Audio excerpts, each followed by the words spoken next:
Um. Oh.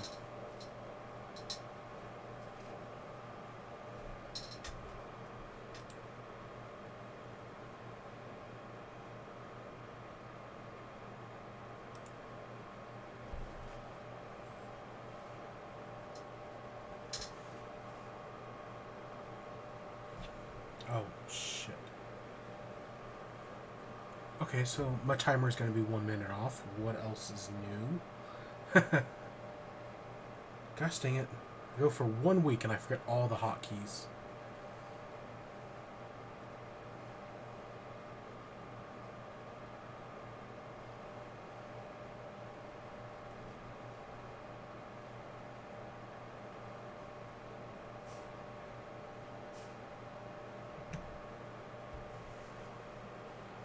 Okay, there we go.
Oh my gosh.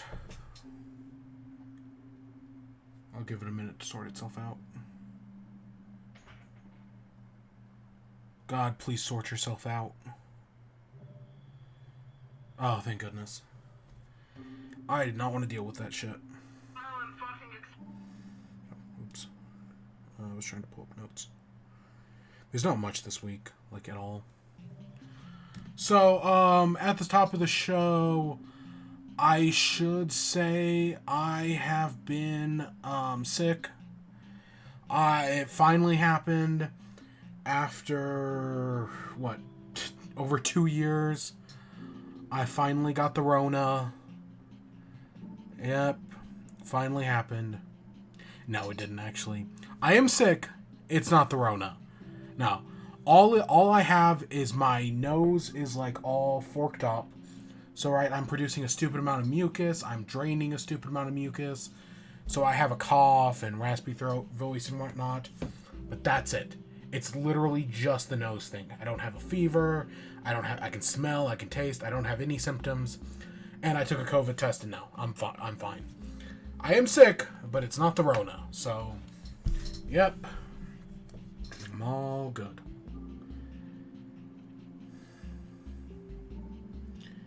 At least I was like 4 days ago when I first started feeling bad. I never took a second test. Maybe I should, but I also don't want to. Because I ran out of the free tests the government gave us. You know, the 4 free tests. Still working on these 4 achievements. These 2 are easy. This one's going to be a little harder. This one's going to be a pain in the ass, but we'll figure it out. Last time we had created 1.19 Achievement Hunt World. So we're back here in 1.19 Achievement Hunt World. But yeah, so I am feeling under the weather. Besides from me coughing occasionally, it literally should not affect the stream at all. And, you know, needing to blow my nose because my nose is all forked up. Yeah. But, like, other than my nose and the cough, which is a result of the nose, I'm feeling fine. I'm tired. But, You know how being sick is. Because if this is Rona, then it is the lightest case of Rona. Like, if, you know, they're like, oh, if you have 2 or more symptoms or whatever. I mean, I guess I technically have 2 or more symptoms, but they're all a result of the 1 symptom. Hey, buddy. It's time to go.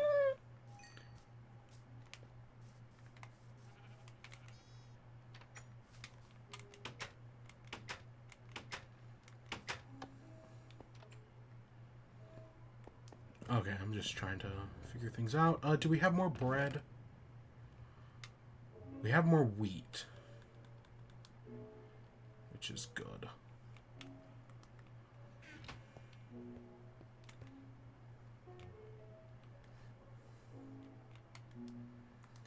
And then we were shearing sheep last time, because guess what? We need these sheep to do things.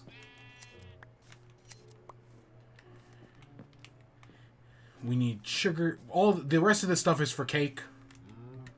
Like, legitimately, most of this stuff is for cake. Except for the sheep. These are for the bigger project.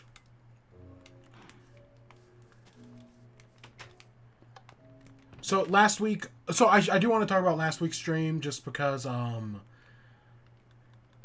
So, last week... First of all, the stream just completely broke, right? After, like, a certain amount of time... It kind of just stopped videoing. Happened fairly early on. So that sucked. And then after it stopped videoing, it also eventually,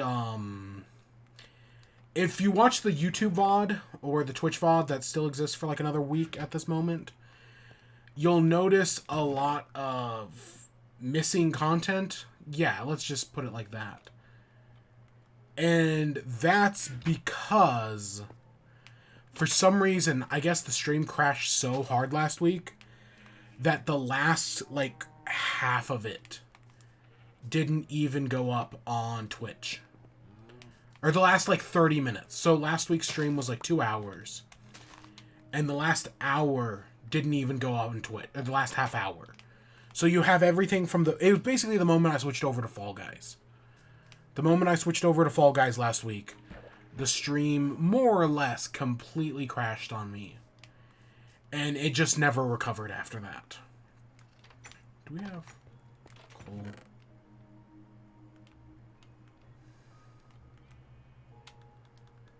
Okay, we do have a little bit.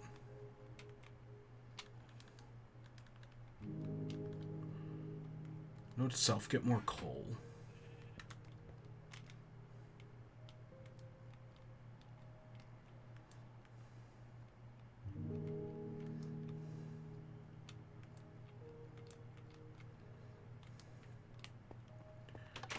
Okay, we need to sleep. So yeah, the stream just completely crashed last week. After, yeah, around that 30-minute mark. So basically everything last week that happened in WIBE didn't make it into the stream. And that was, real quick summary of last week. The things that did not make it into the stream were... And, like, the video is unwatchable, right? Like, the video is just completely unwatchable. So, it's, listen to it like a podcast, I guess. We talked about Jeanette McCurdy's book, I'm Glad My Mom Is Dead, which is very heavy, but it's also very good. I highly recommend it. We talked about the 5th episode of Harley Quinn. I thought we talked about the 6th episode. Or I thought we talked about the 4th. No, I guess we talked about the 5th episode of Harley Quinn. Which I thought was fine. I mean, it was the one where they went and saw Swamp Thing. You know, it was fine. It was nothing too special. Like, I didn't love it, but I didn't hate it either. It was a perfectly satisfactory episode, I guess. Like, yeah, you know, could be worse. They could do worse stories with Nora Freeze, like when the comics turned her into a demon, because that happened.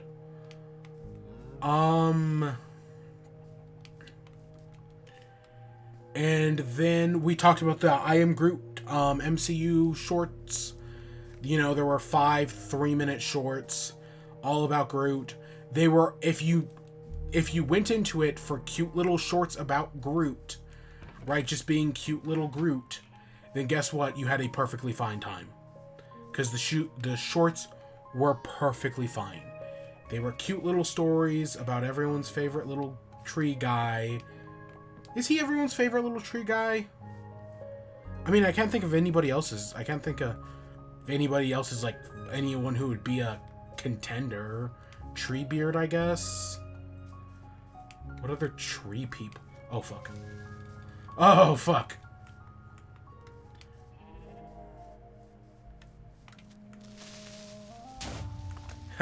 Sucker. Treebeard, I guess, from, Lord of the Rings?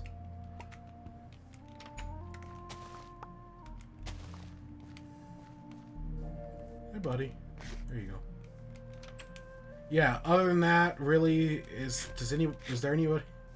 I know for a fact other tree characters exist. I'm just not thinking of any of them.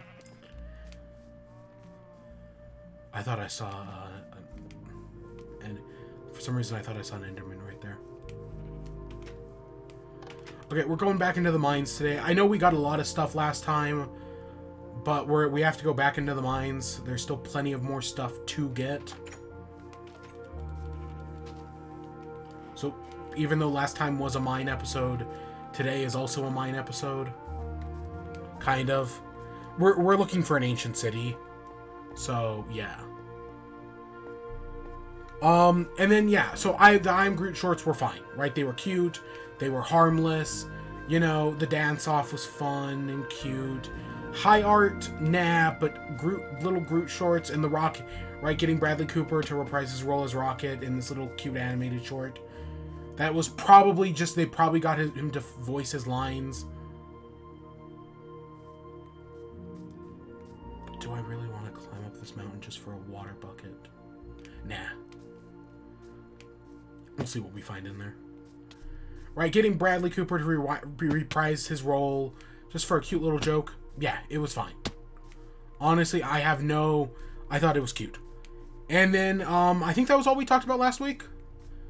Because I hadn't played any video games. I really hadn't done literally anything else last week. So, yeah. And this week is also just a short. Because we talked about all the news stories as well. So, yeah. This week is going to be just as short. I saw Cole a second ago. And yeah. Oh, gosh. I knew that was going to break immediately. Yeah, because this is also a very short, right? We're still... Technically, Gamescom opening night live is like in a week or two. It's like right around... God, it might even be tomorrow as far as I know. So, right, like technically we're in post E3. Now, that... Whatever I say there isn't much news, that doesn't mean there is no news. That just means there's no news I care about. Like, there were news stories this week. Like, we found... Oh my gosh, really? Well, this is disappointing. Oh, look at that. Is he... What the heck was happening to that boy? It was like he was glitching out between being tamed and untamed.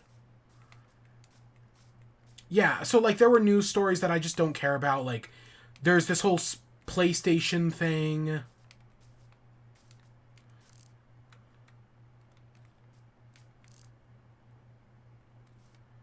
Where'd the other one go?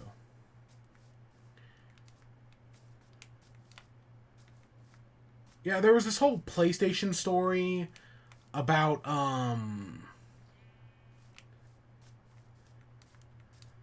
Spider-Man PS4, the Spider-Man PS4 game is now on Steam, and people can play it on Steam Deck, and they've already modded a bunch of costumes into it, right? Like, I've seen the playable Kingpin, I've seen playable, like a Venom costume, so, right, people have been doing that. There was also a really, homophobic, transphobic, anti-LGBTQ, let's go with that, I guess, mod that removed the one pride flag in the game, because, yeah, but I'm pretty sure that guy got banned who did that. Because, you know, it was a guy, right? Like, yeah, I know, oh, you're assuming his gender, but, yeah. There's like a 99% chance it is. So yeah, but you know, there's also there's in the code, there's a multiplayer mode mentioned, and there's like a PSN launcher, so you know how like EA has Origin, Ubisoft has Uplay, Bethesda had BethesdaNet, and then they got rid of BethesdaNet. Right, well it looks like PlayStation might be making their own PlayStation launcher in the future. Which would not at all surprise me. Just being completely honest, that doesn't surprise me at all. PlayStation launcher, yep, I see it. I'm not even going to waste time picking up copper. We don't need copper for anything. Ooh.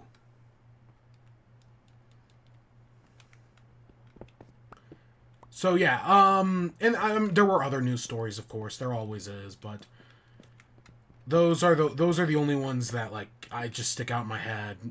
Gremlins coming into multiverses and whatnot.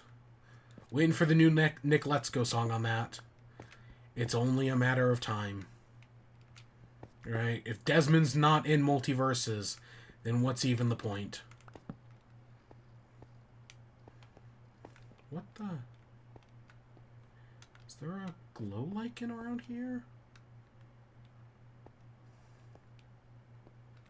Oh, there it is. Huh. Okay, that's completely random.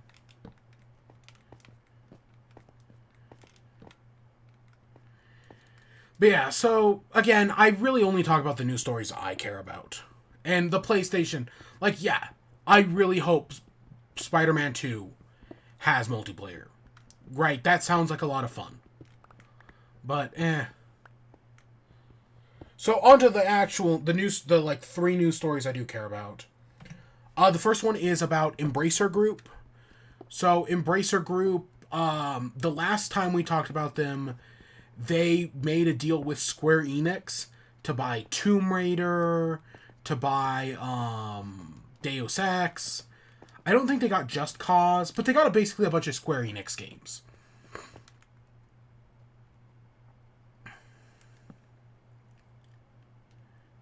Oh, see, this is what I'm looking for. But yeah, so that was the last time we had talked about Embracer Group. Was after their massive Square Enix related acquisition. This week, however, they have bought up another, 5 studios.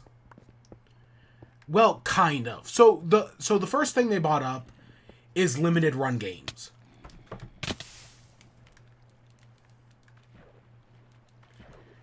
Limited Run Games, if you don't know, Limited Run Games does exactly that. They put out limited releases of video games that usually don't get physical editions. They make physical editions for those games. Game, right, like Golf Story, the Switch indie darling, that got a release through Limited Run Games. Celeste got a release through Limited Run Games. There's probably a dozen other games I'm not thinking of that also got releases through Limited Run Games. Because, yeah, that's kind of what Limited Run Games do. They put out usually, they put out physical editions of games. They put out collector's editions of games. I don't actually think I've ever bought a game from Limited Run Games. But that's only because every game that they put out that I'm interested in, I already own digitally. And, when the economy is tight, like it always is, right? Yeah, it's harder to justify buying a game twice. I know some people have literally zero qualms buying a game twice, but I'm not one of those people.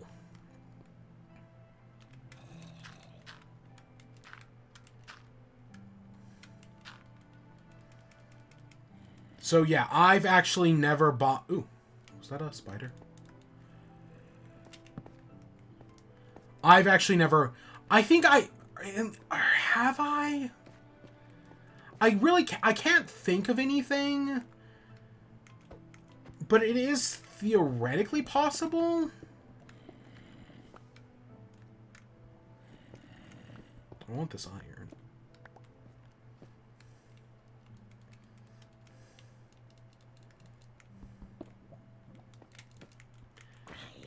Yeah, I can't think of any game I've bought from Limited Run Games, because, they didn't do the physical edition of Shovel Knight.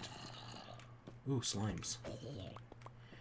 Right, they didn't, that wasn't them, that was a different, that was, I think, Yacht Club Games themselves. I know they've done tons of other stuff over the years, Limited Run Games, but yeah, I don't think I have personally bought anything from them. That could be totally wrong, like I said. Who knows? I might have... But I don't think so. But they do a lot of good stuff, right? I'm not a big collector's edition guy, but if you are a big collector's edition guy, Limited Run Games has put out a lot of collector's editions over the years. So if that's something that at any point has ever interested you, well, boom. But, again, they kind of don't really interest me. I don't know. In hindsight, I probably should have picked up Celeste and whatnot.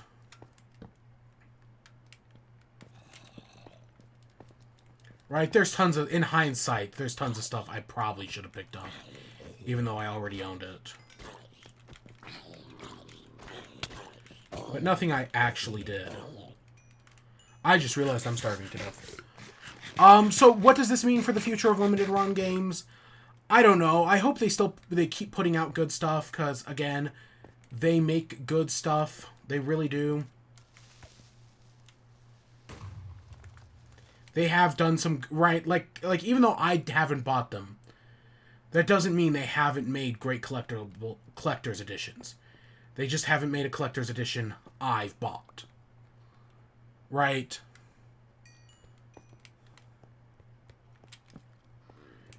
But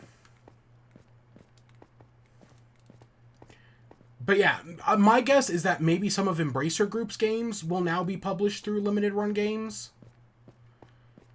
That's one possibility, that Limited Run... Right, they're going to use Limited Run Games to publish their own stuff now. I would not put that past them. I think that's a reasonable thing for them to do. I hope their work with indie games continues, because, again, they were pretty good at it, and they put out some great stuff. God, I guess I just really wish I'd bought Celeste and Golf Story. That's why those are the first two that come to mind. They bought Tripwire Games. So Tripwire Games is the studio behind Manhunt and Killing Floor 1 and 2. I did play a little bit of Manhunt, but not very much. And it was okay. You know, Manhunt was an okay game. I wasn't, like, super in love with it, but I also didn't hate it by any means. It was okay, you know? Jerry was the main voice actor in it, so that was a whole thing. Ooh, is that Skulk?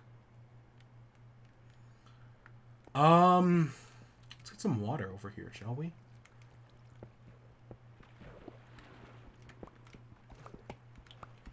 But yeah. Oh god, new Rick and Morty starts real soon.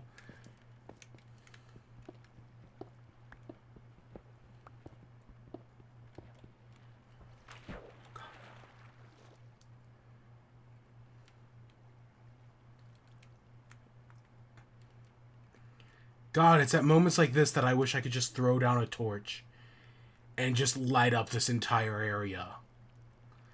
God, this, you know, for as little as I've played the new I've done with the Caves and Cliffs stuff, this is beautiful. Like, seriously, just looking out over this cave, this is magnificent.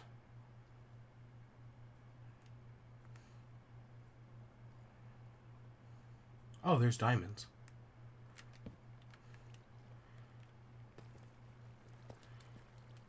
Right, this one spot is hopefully going to be more diamonds than I got in the entire last stream. Or maybe not. No, I think I got 3 diamonds last time. So, yeah, basically we're not even, but practically tied.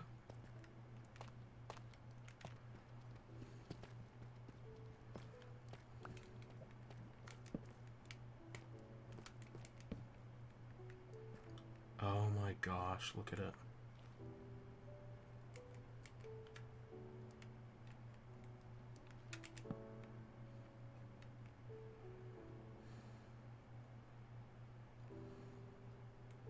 I see a Skulk Catalyst.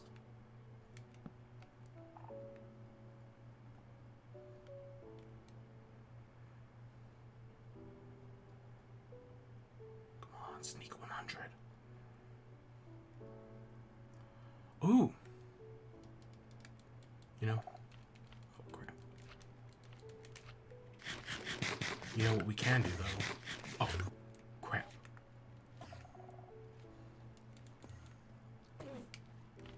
Hey.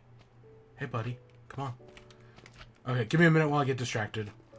Tripwire Games, you know, like, they make okay games. Nothing I'm personally too interested in. But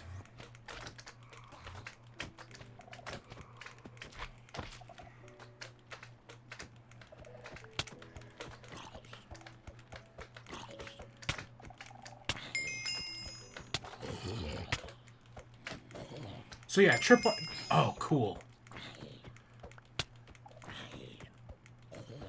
So yeah, they make stuff that I'm not, like, too interested in, but that's another acquisition. Other than that, Embracer Group has bought up, like, 5 other studios. Like, they bought up, so they bought Limited Run Games, Tripwire, 4 other studios, and we actually don't know one of the studios they bought. One of the deals they made was completely private. So while we know they purchased something, we don't actually know what they purchased.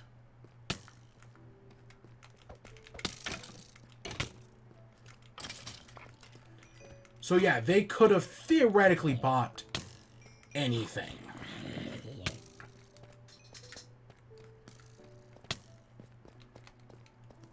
We know it was something PC game related. I want to make that clear. That's like the one thing we do know, is that it has something to do with PC games. But other than that detail, we don't know what the 6th studio they bought was. They kept that all hush-hush under wraps. But Embracer Group, man, they've clearly got some form of purchasing power, because they keep doing this, and if it keeps selling, I mean, if the studios keep selling, they're gonna keep buying. I still definitely do think it's a bad thing. Like, we definitely could really use some antitrust laws, man. The gaming industry is getting way too consolidated at this point. Oh, come on. I don't need any rails. Torches, that's good. And some gold. And I'll take these melon seeds, even though I don't think I need them. I really could use some stuff for some more pickaxes. But yeah,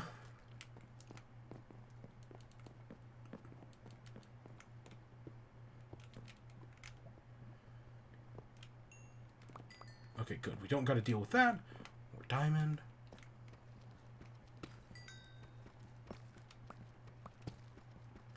I don't know why I keep finding pockets of 1 diamond. I don't know why I'm so unlucky.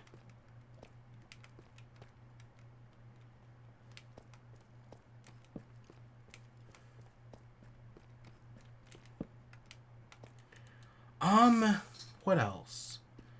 So yeah, that's the whole Embracer Group thing. I definitely do think it's, personally, yeah, I think it's too much. That they're buying too many studios are being bought up by too many other studios. I mean, Activision, this was, I think, last week.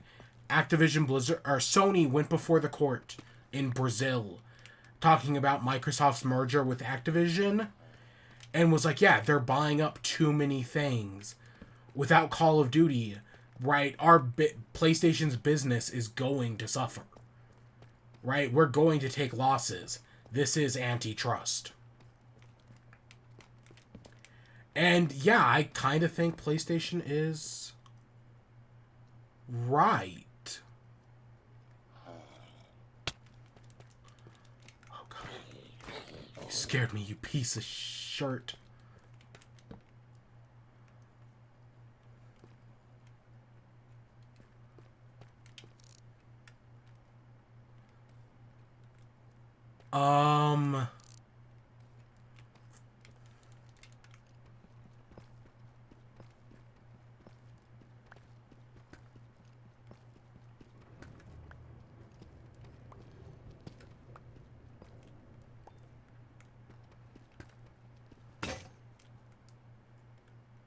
We have 17 pieces of wool.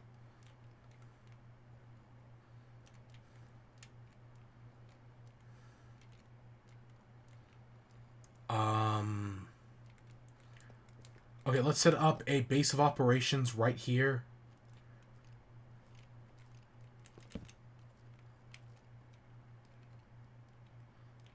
Oh, we got 8 diamonds. Wow. I need a furnace.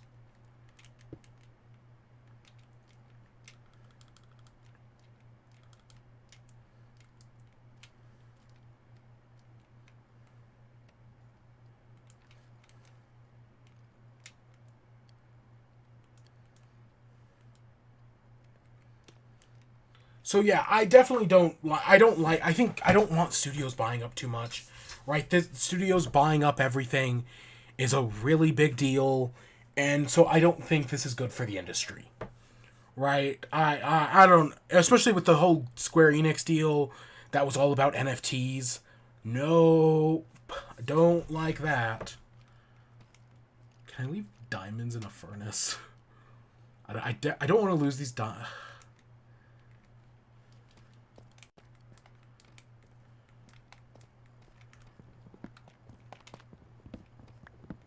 3.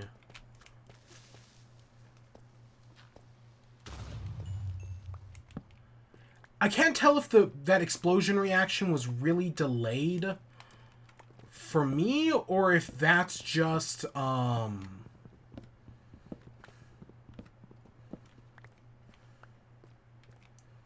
like I can't tell if that explosion reaction was just me having a long delay or if that was, right, just the actual game.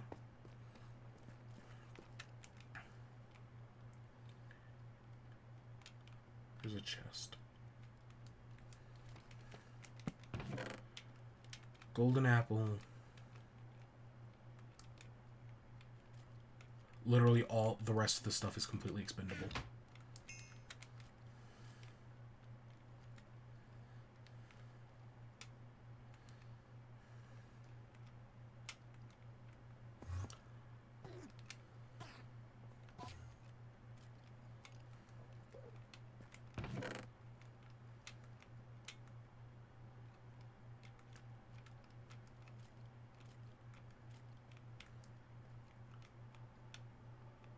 Yeah, that's expendable.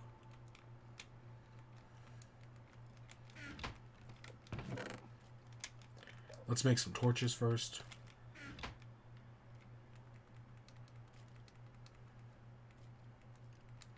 Yeah. Just for when we inevitably die.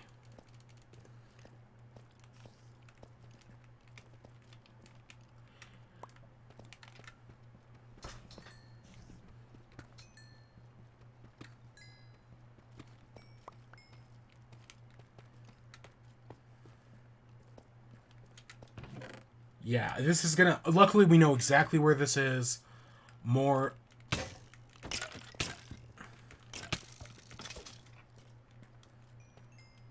We know exactly where this is, more or less. So if we die, we can always get back here.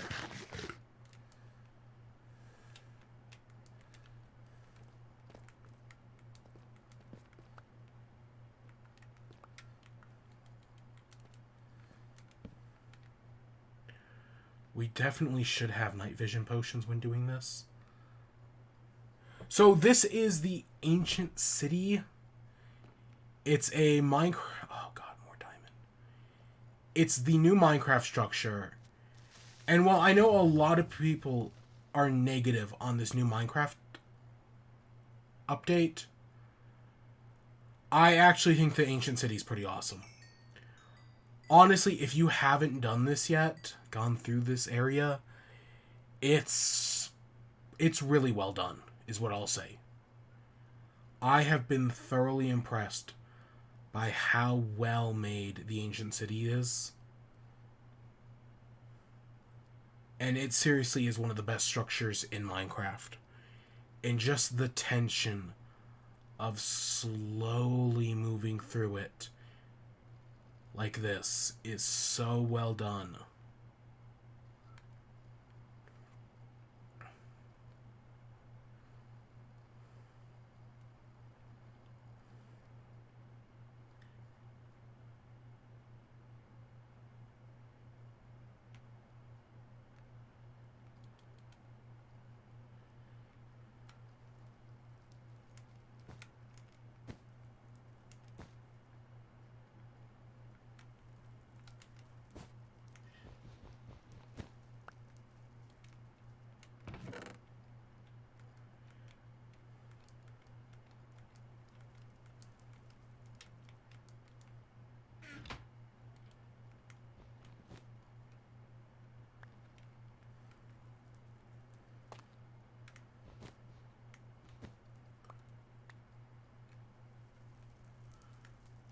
So when you set off the Sculpt catalysts, you have three... It's a 3-strike in your out system.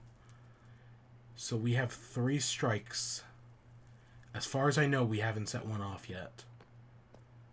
And if you touch them, or if you move near them, that sets them off. You can use wool to stop it. But, you know, it's... This is why I was growing wool. Fire protection. Blast protection. So far, all the loot we have found sucks.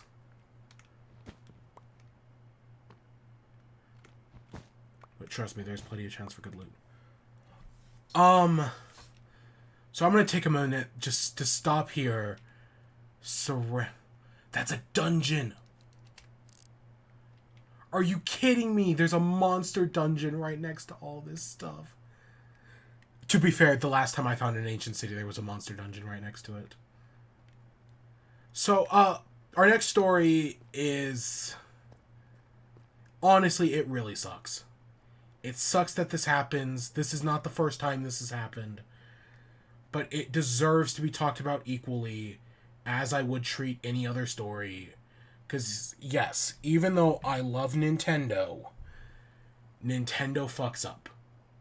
And they fucked up again. And it needs to be talked about. Because Nintendo needs to be held accountable for their actions. And they need to do better in the future. So does every other studio I talk about this with.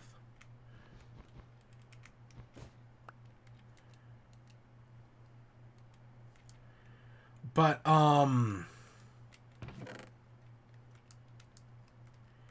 Nintendo, this week, allegations came out. So this is all alleged. That... Oh, really? I was really hoping for Swift Sneak.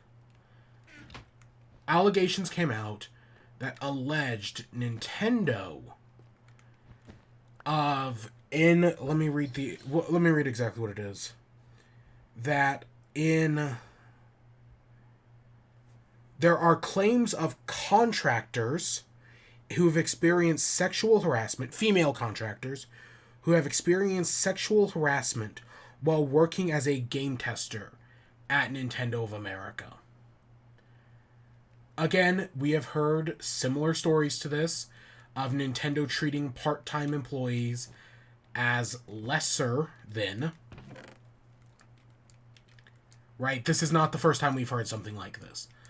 Of allegations against Nintendo. Because at the end of the day, the whole gaming industry is fucking rotten. It sucks. Everything sucks. I hate the gaming industry. It is the absolute worst. And honestly, part of me is just ready to be done with it. Especially after these allegations against Nintendo. Right, this keeps happening. Right, because Nintendo was one of the few companies that had no allegations against it. Right, or well, not recently. Like, there's been stuff in the past, but nothing recently. But now with this...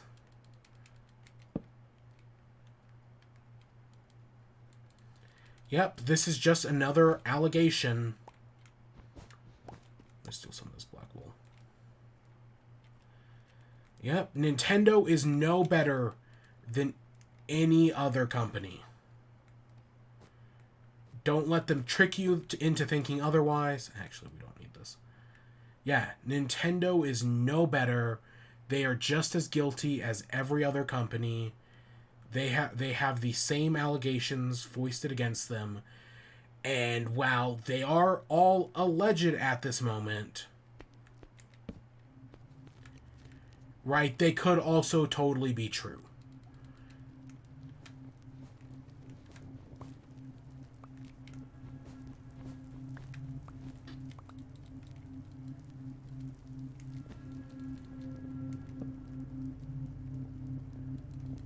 Right?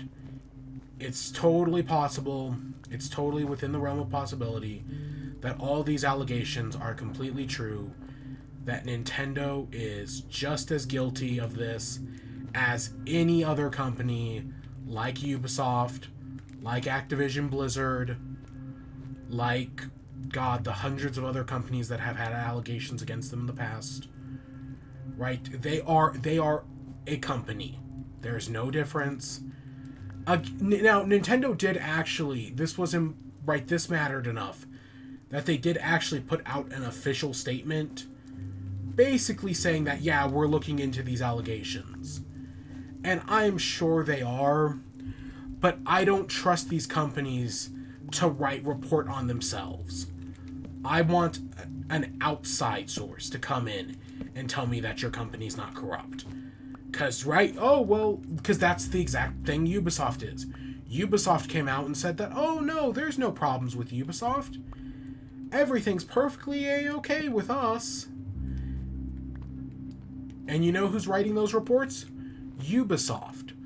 Of course Ubisoft isn't going to find any problems with Ubisoft. It is in their vested interest not to find any problems. Right? So, even though Doug Bowser did put out an official internal statement saying that there is going to be an internal investigation, I have literally zero reason to trust that or to trust him. Right? This is an internal investigation. Of course they're not going to find Nintendo guilty because it's Nintendo. Right? They're the dirty cops who are trying to catch the dirty cops. And that never works. Oh, thank goodness that didn't set anything off. So yeah, no, check that in a minute. I do not like this at all, right? This is Nintendo saying every time I see those lines. This is Nintendo saying Nintendo is innocent. They haven't said they're innocent, but, they have a vested interest in finding themselves innocent. So, yeah. And this is honestly, the entire industry is fucking rotten. And it fucking sucks. And I'm kind of ready to just be done with games. To just go buy, it fucking sucks. The used game market is just so fucking expensive. If the used game market wasn't $1,000, I would just go buy a fucking GameCube and retreat into the used game market, never to purchase another game again. But guess what? The used game market is equally as expensive, if not in some cases more expensive. And that's all artificial inflation as well. Right? That's all been inflated as well. I was gonna say, what's that bright blue? It looks like another portal.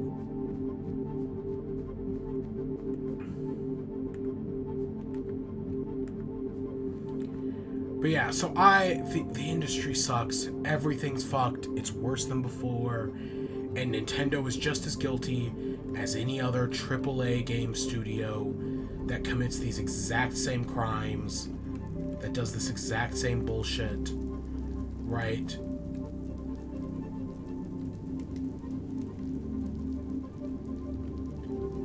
Even though I have the best hopes for Nintendo. Oh shit, there was just I actually did not know there was just going to be a golden apple in there. I actually don't think I've ever raided that chest. Look at it. The portal to another world one day. But yeah, so, right, these are just allegations at the moment. Nothing has come to light yet. But it's only a matter of time until something does come to light. And that we learn... Right, there's a very high likelihood that this stuff is true. Again, it's all alleged at this moment. But there's a good chance it is true. But there's a chance Nintendo can change. Ubisoft claims to have changed. We know they fucking didn't, but they claim to. Maybe Nintendo will actually... Nintendo is... God, I want them to do good. I want them to do good.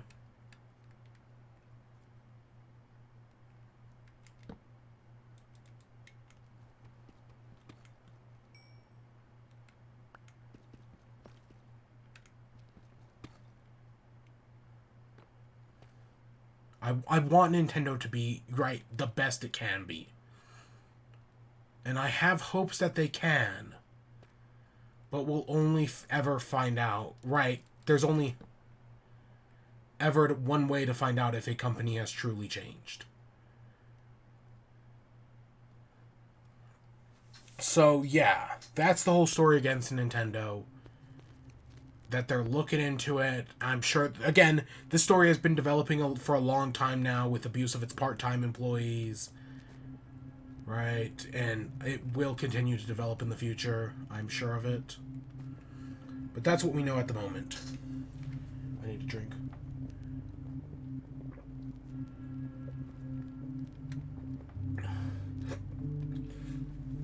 Give me a second to blow my nose.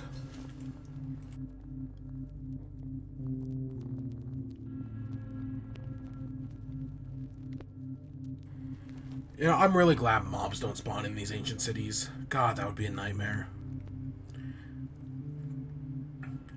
But God, this place is just so cool. It's just so cool. I'm honestly surprised we've made it this far. With my last 2 ventures of this place, right? It's you know what's nice? That I can just press in the stick and I will sneak forever, right? Like I don't have to worry about accidentally uncrouching. Like I can uncrouch on wool, but I don't have to worry about accidentally doing it. No, instead I have to be way more concerned with my chest placement.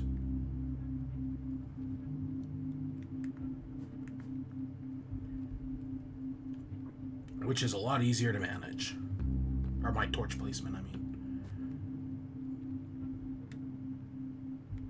Normally, I would be going around here, clearing out all of the spawners. Well, there's usually about 50 of them, I think, if I remember correctly. So I would be going out and clearing them out. If we had more wool, I probably, if I hadn't decided to just go guns blazes in, and I brought more wool, I probably would have done that. But because I only brought 17 and just decided to go in guns blazing with the rest, yeah, that's kind of not an option.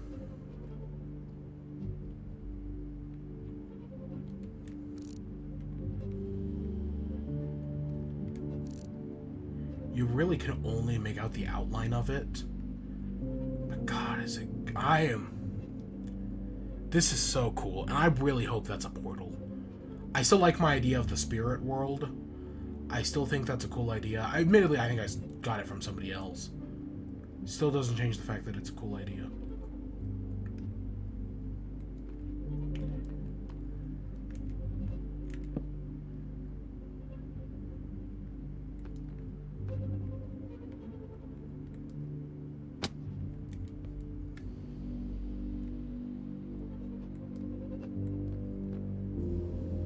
Like, I know nothing scary has happened yet, and preferably I'd rather just avoid it entirely. But, God, this place is just... I love the design, I love the atmosphere.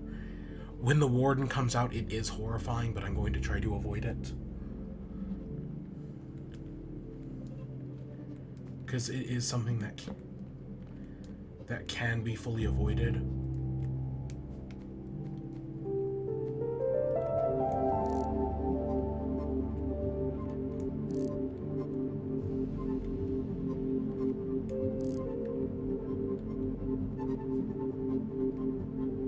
I don't know if there is a chest. God, this is the one place where it would have been nice to have potions.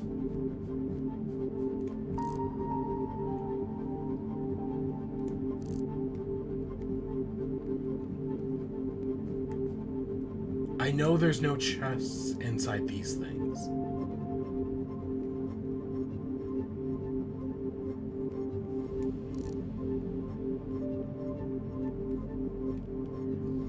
I think we're at the end of this wall. Okay.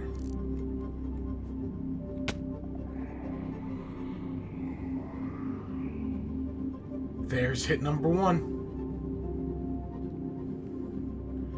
I can't see shit right now.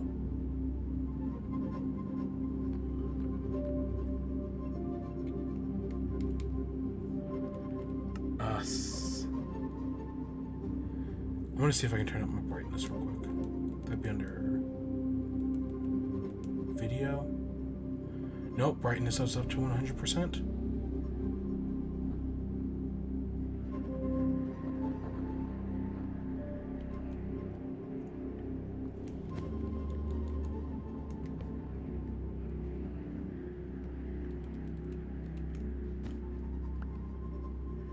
We're gonna try to get into this thing.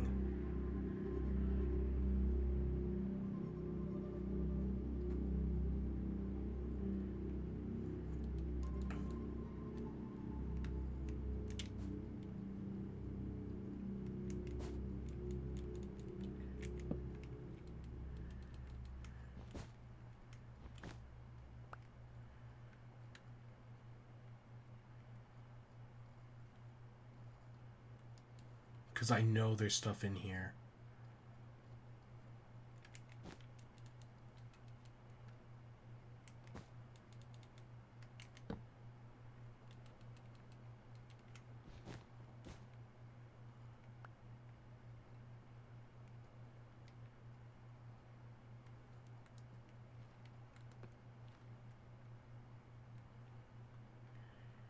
Yeah, there we go.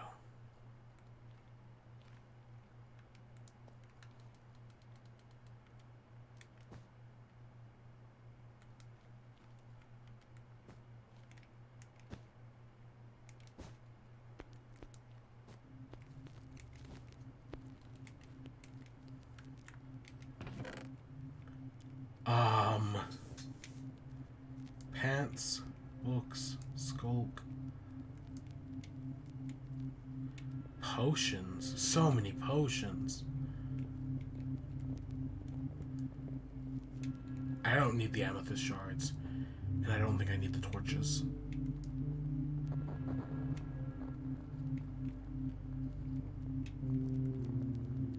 I guess we'll take the other music disc and like one of these potions. Oh my god.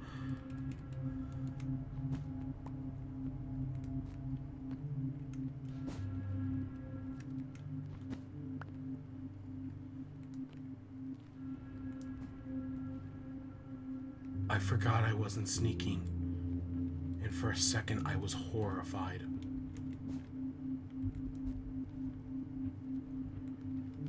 Okay, our next story, HBO Max. So, as you know, HBO Max has merged with Discovery, and over the coming months, they're planning on making some sort of Discovery, HBO Max, super streaming service thing. That so far, everything we know about the HBO Discovery merger has been a nightmare. And that clearly isn't going to change anytime soon. Because we got some more information on the HBO Max Discovery merger. And to put it lightly,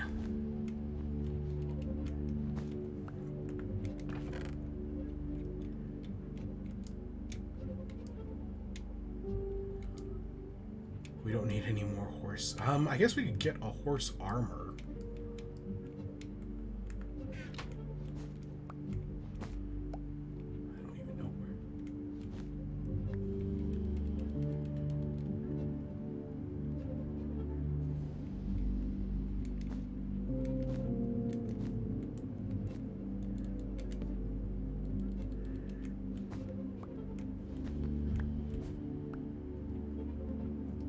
All this effort for one torch.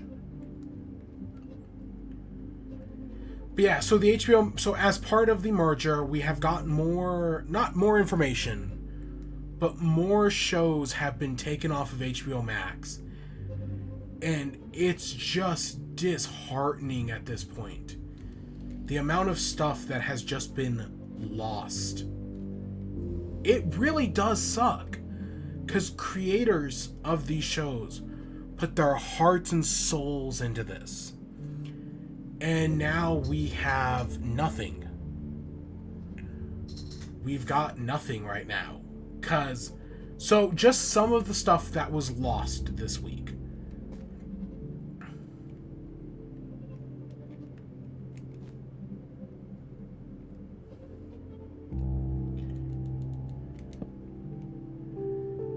You know what? That's fine. So just some of the stuff that was lost. Infinity Train. Now, I actually reviewed... It's... Okay, so it's funny. The stream actually shows my footage better than I do. Like, I can actually see more stuff.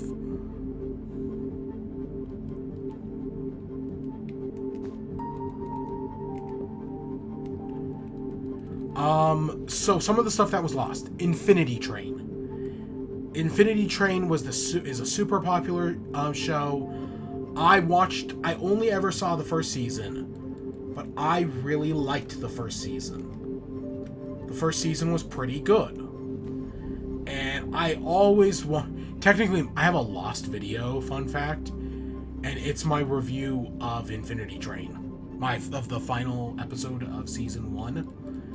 Yeah, I never released it, but I reviewed the first 5 episodes. Or technically, it was kind of 10. Again, long story. And for some reason,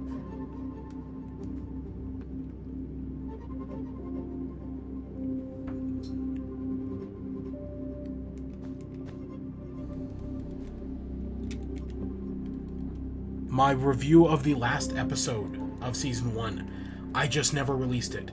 It's still sitting on my hard drive years later. And yeah, it's one of my 2 lost videos. And I'm talking like not from the lost era. Like, I have a whole lost era of videos. I'm not talking lost era. I'm just talking lost videos. And that goes in there, as well as my review of, I want to say it was like episode 8 of my... Oh my god. My review of episode 8 of Milo's Murphy's Law also never came out. So those are my 2 lost videos that just exist out there in the ether.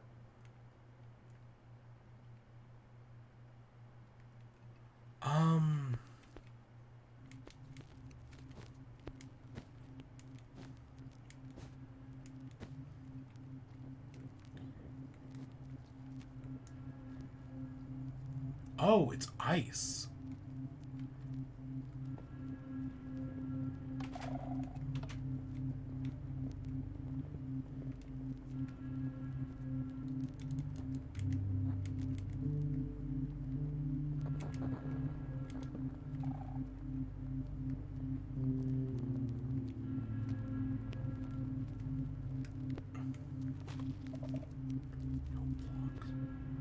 I don't think I've ever seen this structure before. Yeah. That's ice. Holy crap.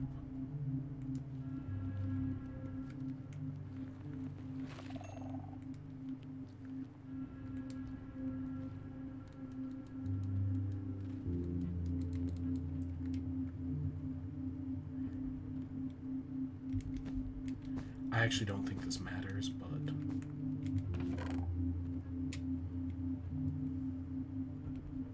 Holy crap.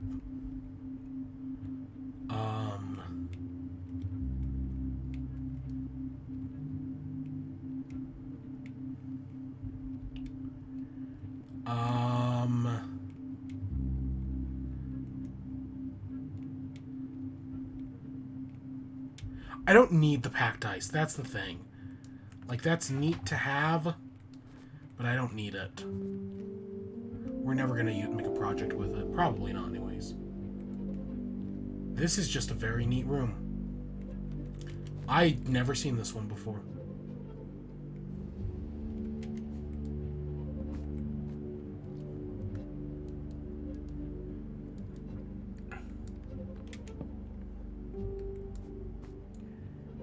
How fascinating. There is still so much to discover about this place.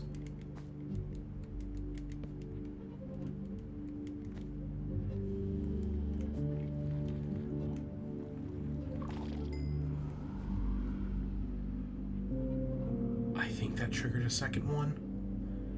Oh, shit. Oh, shit.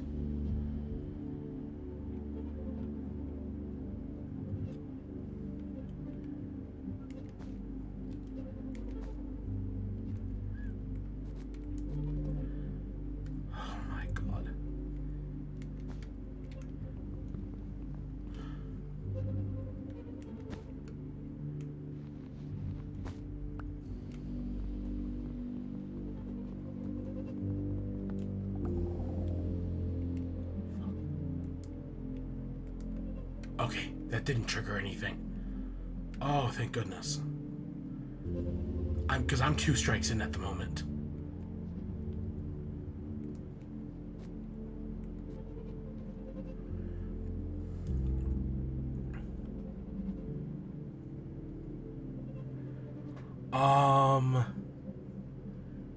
Again, that's all traps up there. This is a tower, it looks like. So there's not going to be anything good in there. Where's my spyglass?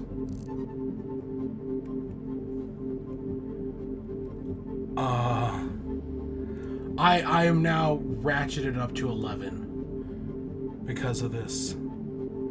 Because we're now 2 strikes in.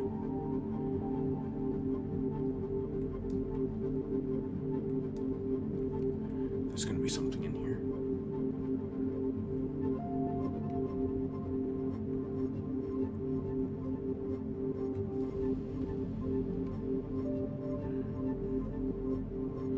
Yep.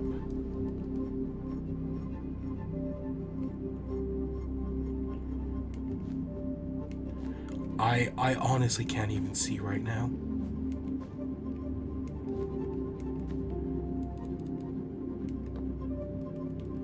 Oh my gosh. Oh, thank goodness.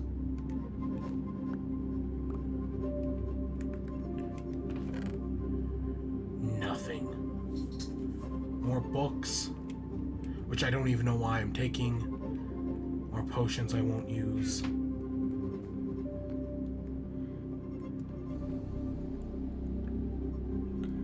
Nothing of value. Okay, so Infinity Train, and the reason why I keep saying Infinity Train is because the second I saw they were... Oh, where did I pick up those snowballs? The second I saw them announce Infinity Train was getting removed, my first thought was, oh, you know, I really should watch Infinity Train. Right? Like, that would make sense for me to watch it. Because I'd seen the first season. I liked the first season. I always was curious about more. Right? Because I know they did 3 more seasons. But I just never did for some reason. And so when they announced it was getting removed, I was like, oh, maybe I'll finally go back. Right? It was getting, from what it sounded like, it was getting removed at the end of the week. So it was like, oh, I have a week to watch it. You know, maybe this time I'll actually go and watch it. Right? Like, that would make sense to do.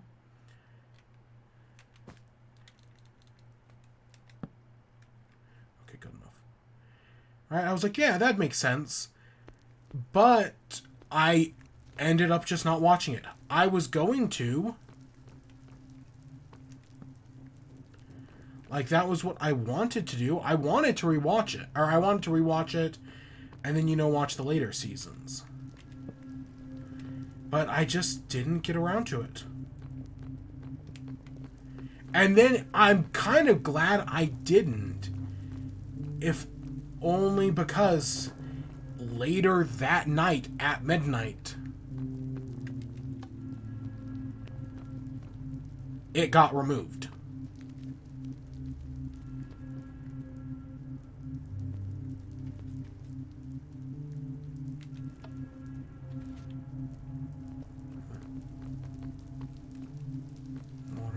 Oh, yeah. Okay. So, yeah, it was literally removed later that night. So, like, if I had started watching it, I probably would have just rewatched the first season that day. And then it would have been like, nope, it's all gone the next day. That would have fucking sucked. So, part of me is glad I didn't rewatch it. But also, I really should have rewatched it. And, yeah. Like, that fucking sucks. Other things that got removed, J.G. Quintel's HBO Max original show, Close Enough. That's gone. Yep. I'm glad I watched that a few weeks ago, right after I finished rewatching regular show, because now that's just straight up fucking gone. What else? OKKO. I watched OKKO on HBO Max, right? It was a great show. And now it's just gone as well. They got rid of it. Another terrible, absolutely terrible thing. So I don't have enough for the record, but I have enough for the compass. I'm thinking about calling it there. I know. Did we go over there?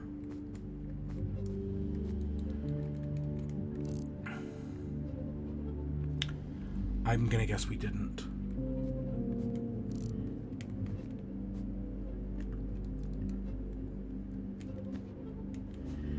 But yeah, OKKO was a fantastic show by Ian Jones Quarty.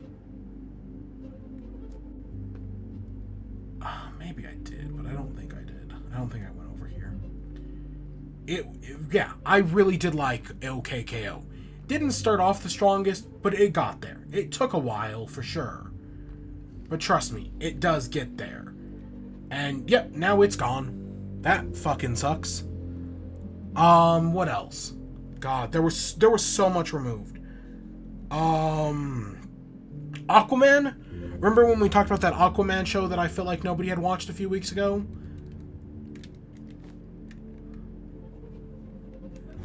Well, yeah, it's gone now. So, even if you didn't watch it, which I can guarantee you most people didn't, and not like I blamed them, really, like, you really had no reason to. Well, even if you were, I guess, theoretically curious, nope, can't anymore, it's gone forever now. So, yep, that's gone. What else? What else? Okay, 2 more echo shards. God, so much coal down here. Do name tags? Oh, good, name tags do stack. That's good to know. But yeah, that's gone. Not like, again, it was fine. It was whatever, honestly, like, it could have been far worse.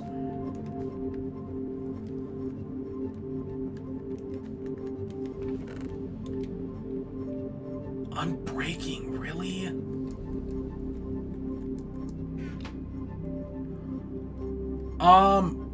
I was gonna say I could put on one of these pairs.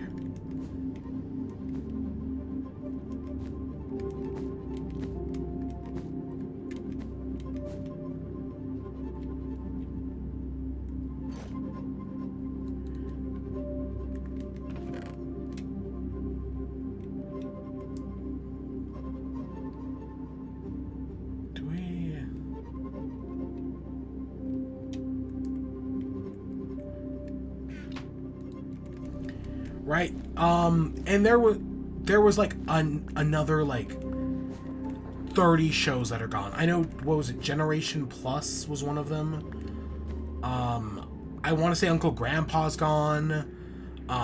Summer Camp Island, which I'd never watched, but I want to say it was like over 100 episodes. That's gone. I don't know if Clarence or Craig of the Creek is gone. I don't think so. But they got rid of a bunch of stuff.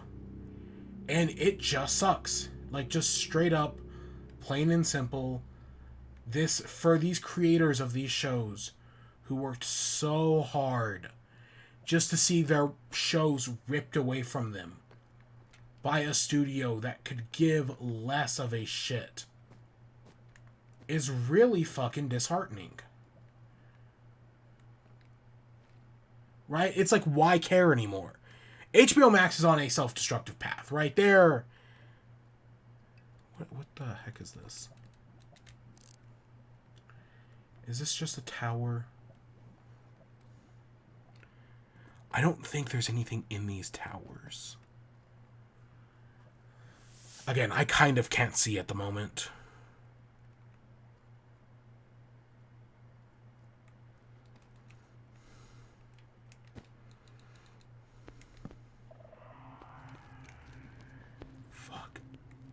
Here we go.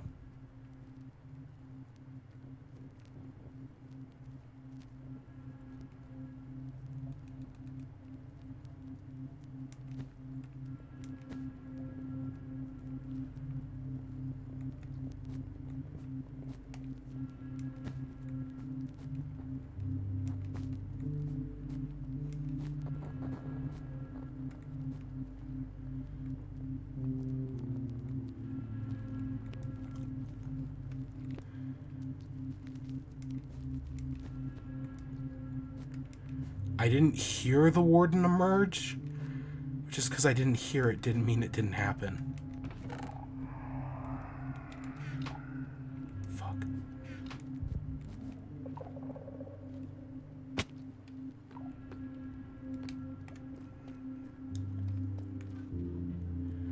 We're just getting out of this area. I don't feel safe here anymore. We already did that one. Yeah, I just don't feel safe here anymore. I would have loved to have found some more disc fragments. We need 9 total to make the new disc. But yeah, you know what? I value my laugh more at this point.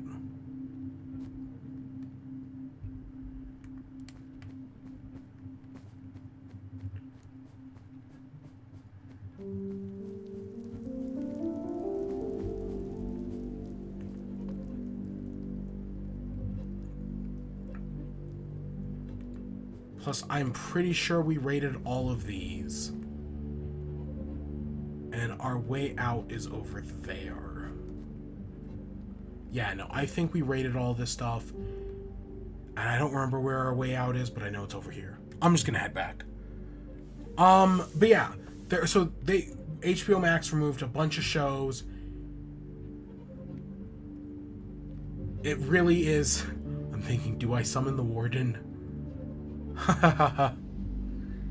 Do I summon the warden just to show it off?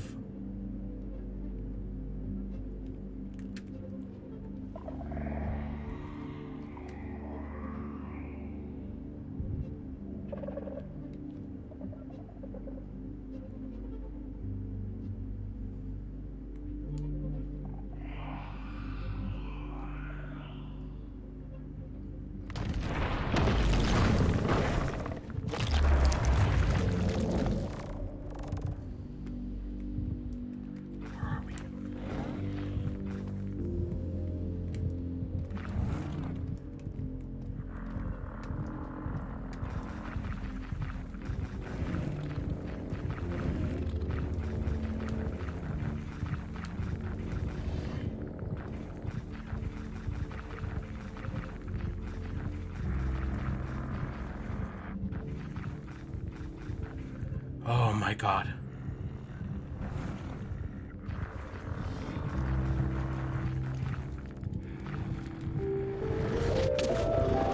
Fuck! Fuck!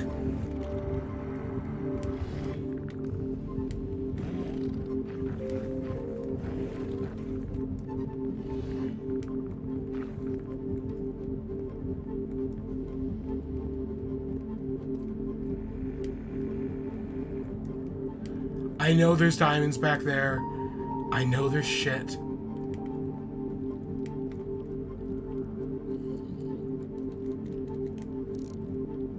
That's a squid. Okay, that's a squid.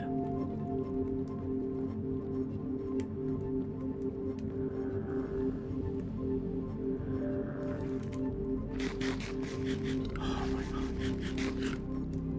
Okay, let's heal up. Oh my god.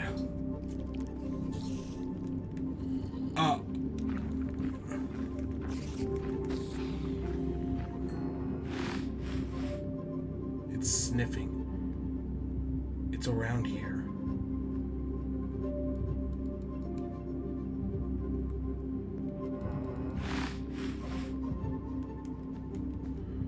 Oh my god.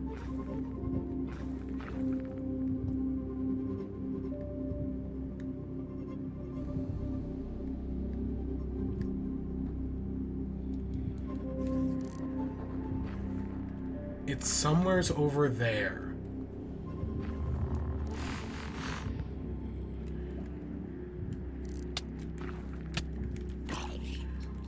That... Okay. That theoretically could have just gone 1,000 times worse. Holy crap.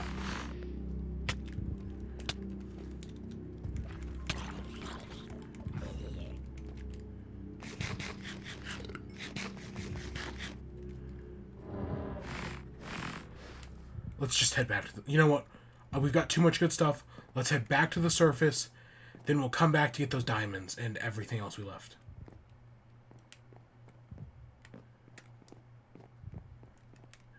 We have too much good stuff to lose. It ain't worth the risk. We just have to find where we came up from.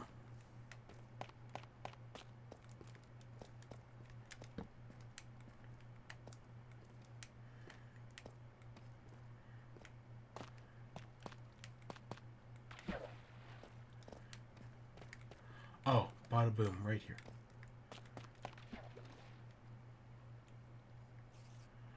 You know, it's funny, we got the achievement so early on, and then we just kept going. Right? Like, I got the achievement. But then, you know, I thought, what if we go bigger? Oh my god. I've been completely distracted tonight. Honestly. Like, I think I focused long enough to talk about Nintendo, but that's just because it's something I really care about. Other than that, yeah, I've been completely out of it.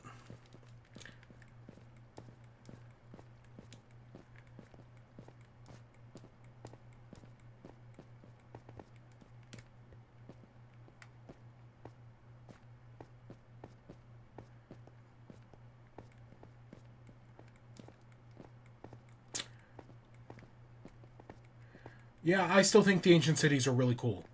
Like, I know we basically did that thing wardenless, and I can guarantee, like, we really needed night vision potions. I can guarantee you night vision. There's a reason why we have these 14 golden carrots now. If we can just go find a village.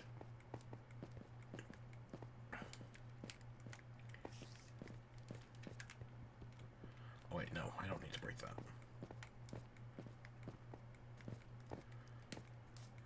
Oh my gosh. It really is so cool. And when you can actually see the war, like when you're in the ancient city and you spawn the warden on accident and you can get far enough away to see it, or you have night vision, or you know, any number of things. It genuinely is really cool to see. It's really horrifying. I think it's a great addition to Minecraft. Really, all the problems with caves and cliffs update aside.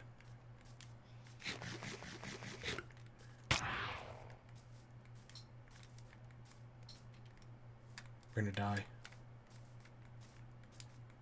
We're gonna die. I don't know why I'm not regenerating.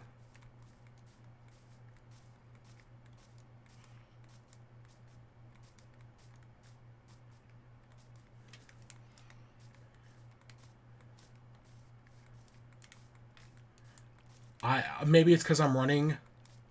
It's definitely because I'm running.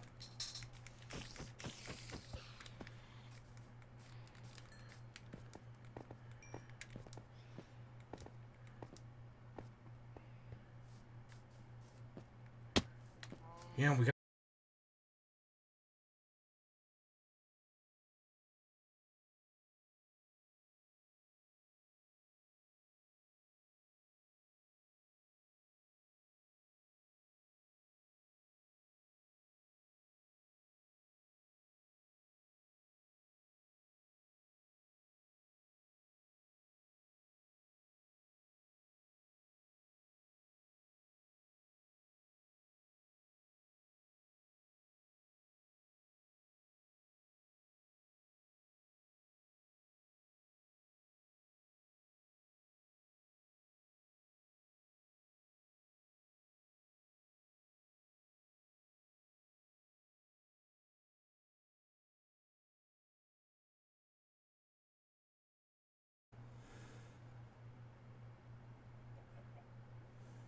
Are we back?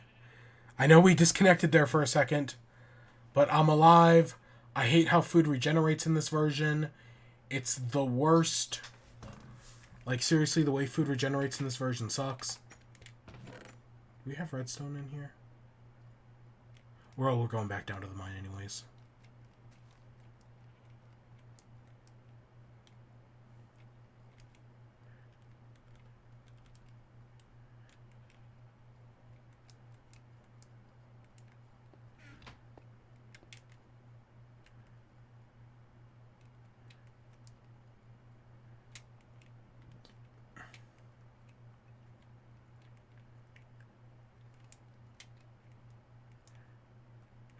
I kept those snowballs.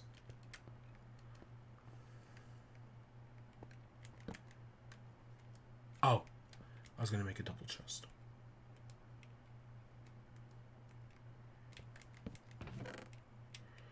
Okay, all of our spoils go in here.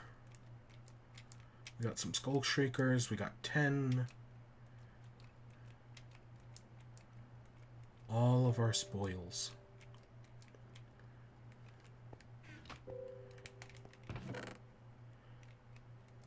Let's grab some more food and then head back. Okay, so I do, again, focus. What else happened? Yeah, so the HBO Max scenario sucks. I feel bad for all the creators. I want to say it was even the creator of Infinity Train, who, or at least someone who worked on the show, who came out and said, just pirate the show. Right? Like, hey, if this is what they're going to do to us, just pirate the show, right? It's not worth it. And that fucking sucks. HBO Max has screwed over these shows. And then why they're doing this, I think Adam Conover explained it the best. You can go look at his TikTok to find the video. But he explained it the simplest anyways. Basically what's happened is, as part of the HBO Max Discovery merger, Warner Brothers, right, who the parent company of HBO, they basically need to make $3 billion to, like, satisfy their investors. And in order to get that $3 billion, they're writing off these shows on their taxes and pulling them off their streaming services. And honestly, they're getting rid of all evidence these shows ever even existed as well. A lot of these shows, I think Mau Mau was another one, all of the tweets HBO, right, Cartoon Network ever made about the show, gone. Right, all the tweets about the show, gone forever now. The soundtracks, pulled off YouTube and Spotify. Right, they're just completely screwing over these shows and getting rid of basically all evidence that they existed. Right, it's not just them removing it from the streaming service. No, it's removing them from existence, practically. And it is really screwed up when you think about it. Right? And, like, even if you don't think about it, it's still really screwed up. We need redstone.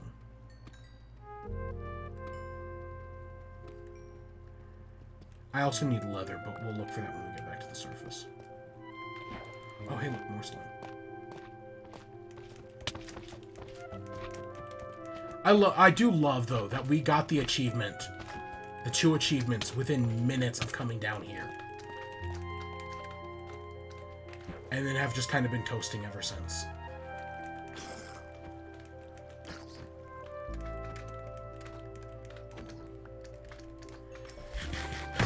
More or less. But yeah, so all of these shows, it's like they never existed.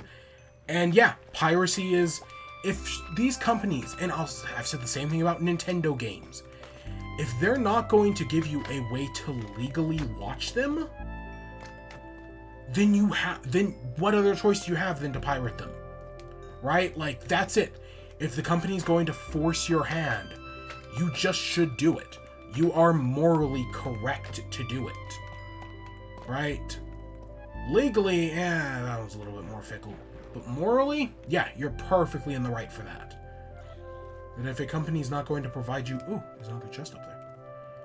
If a company's not going to provide you with a way to do it, well, then you'll make your own way. Oh, more diamond down there.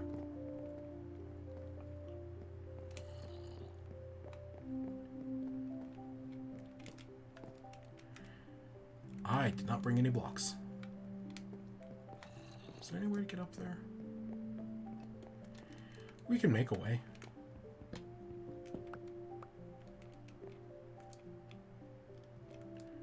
Yeah, so I'm just... I think legitimately they're just destroying themselves at this point. Right? And they're doing it in the name of... What? A merger with content that theoretically will appeal to everybody, but in actuality appeals to nobody. Yeah, that's very corporate America. I'm really surprised we didn't get a Swift Sneak. That actually...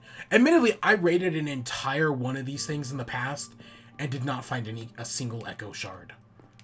Like, you would really think that, like, there would be, like, you would be able to make a compass no matter when you raid these things. You would be able to, as long as you hit every chest, you would be able to make the compass. As long as you hit every chest, you would be able to make the music disc.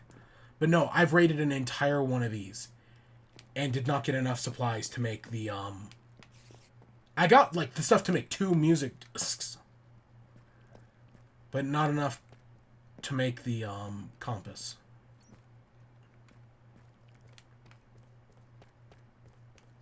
It's down this way. And right here.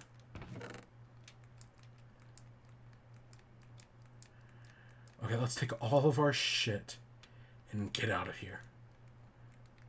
I'm just gonna leave all this stuff here. Take you, though.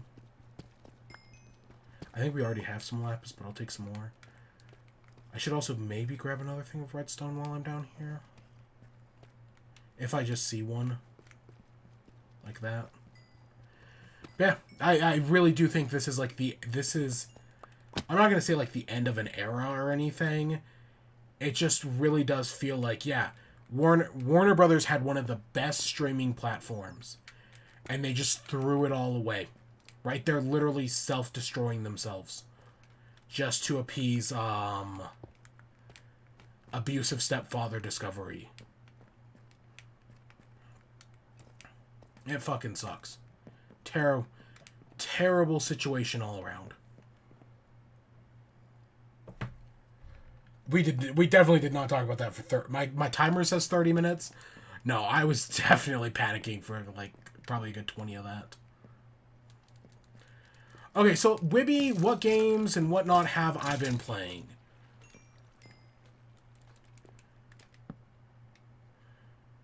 So the one game I played this week, which I wanted really bad right now to come on here and be like, oh yeah, I really enjoyed this game. I really recommend it. It was a lot of fun. It was everything I wanted it to be. I can't say that. No. Maybe later. Maybe one day. But for today, nope. So this week has had so many good games come out. And it's just one of those weeks where it's like, oh wow, literally everything came out this week. Oh god, what do I even want to play, right? It's such a full week, right? It's such a big week for gaming that I just haven't, like, what am I going to play? Because so in the past week, and I'm going to say week plus, right? Because I don't know when Cult of the Lamb came out this week-ish, but I think it might have come out on like Wednesday or Thursday. So I don't think it's been a little more than 7 days.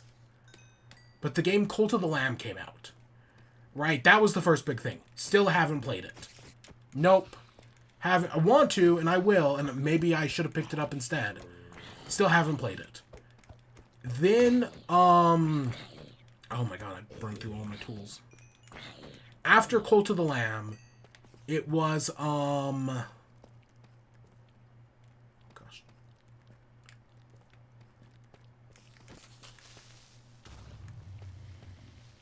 After Cult of the Lamb came out, Kirby Dream Buffet came out on Thursday. I think it was Thursday anyways.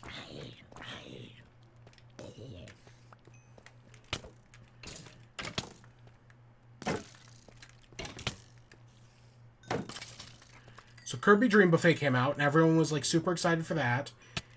And don't get me wrong, it looks good. You know, I'm excited for Kirby Dream Buffet. I'll get around to it eventually. Then, Blossom Tale 2 came out, which if you haven't heard of the original Blossom Tale is much like the previously mentioned Golf Story, is considered one of the Switch's indie darlings, technically, I think it also came, like, whereas Golf Story I think is Switch exclusive. I think Golf Story is Switch exclusive, but I'm pretty sure anyways that Blossom Tale came out on PC.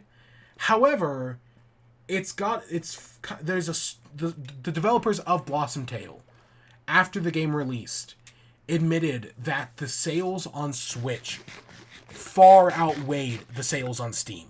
That if it wasn't for the Switch, Blossom Tale would not have been considered a success.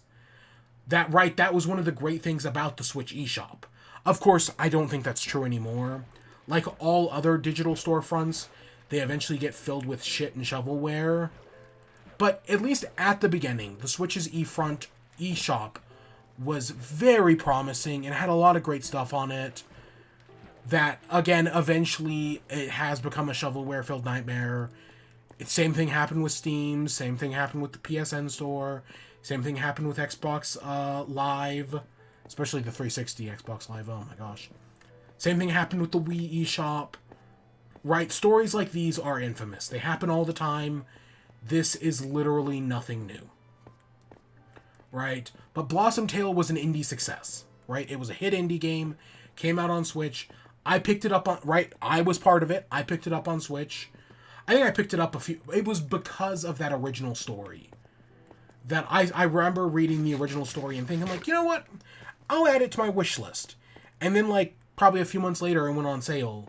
And I picked it up. And, yeah, I enjoyed it. Blossom Tale is a Zelda-like game. And so when they announced they were making a sequel, I was like, oh, that's really cool. And then the sequel came out this week. The other game that came out this week was Curse to Golf, which is a golfing game. Give me a second. Okay. Yeah, Curse to Golf is a 2D, not pixel art, not 2D like Golf Story, but 2D as in like Mario style 2D platformer. But it's a golfing game that, out of all the games that I just mentioned that came out this week, Golf Story is the one I actually picked up. And to my surprise, Golf Story is actually a roguelike. I don't know if it's a roguelike or a roguelite. I'll admit I haven't really played it enough to know if it's a roguelike yet. But it is definitely it definitely is inspired by Rogue. But it's a golfing game, and it's like a 2D platformer style golfing game. So I was like, oh, you know what, this seems interesting, right? This seems like it could be really good. Yeah, I'll pick this up. Right, and this was like months ago. And then I felt like it took forever to finally get a release date. And then it finally did, and it finally came out. I admittedly did not know it was a roguelike. I figured it was more of like a level-based platformer or something like that. I didn't realize it was a roguelike. Kind of similar to a game like Slay the Spire in some ways. Like, you have like a map where you have like branching paths and whatnot. Yeah, I would definitely compare it to Slay the Spire. That's for sure. I think that's the closest comparison I would make. So far, I have not been able to get past the first boss. And this is where the negative aspect comes in. I have been unable to get past the first boss. But that's because the game keeps crashing on me. Wait. Oh, that's loyalty. Okay, I thought that was infinity for a second. Yeah, I can't get past the first boss because the game keeps crashing. I'm in the first boss fight, and luckily this isn't like, oh god, what was that game called?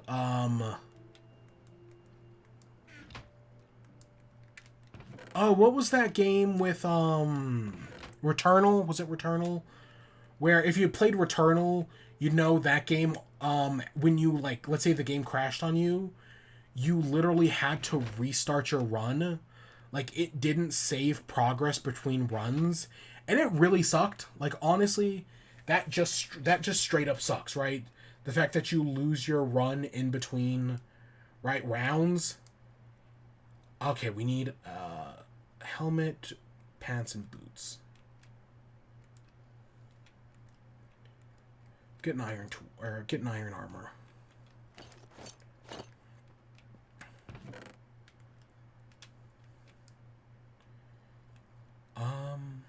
Let's break apart this gold block, I guess.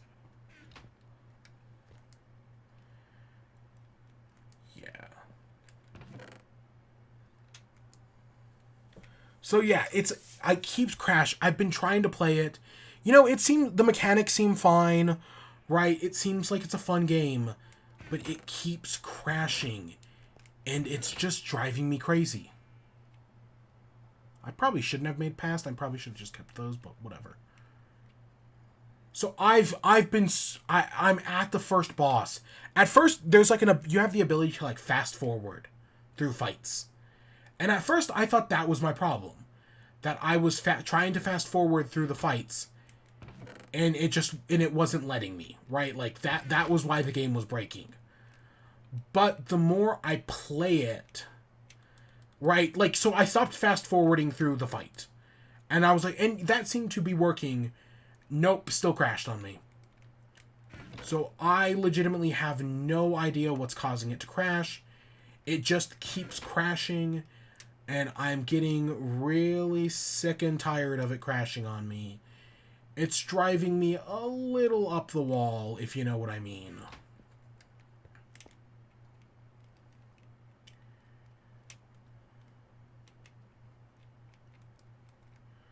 Okay, that's good enough for me.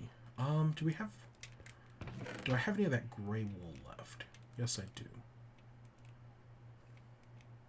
We're gonna go on an adventure. Crap.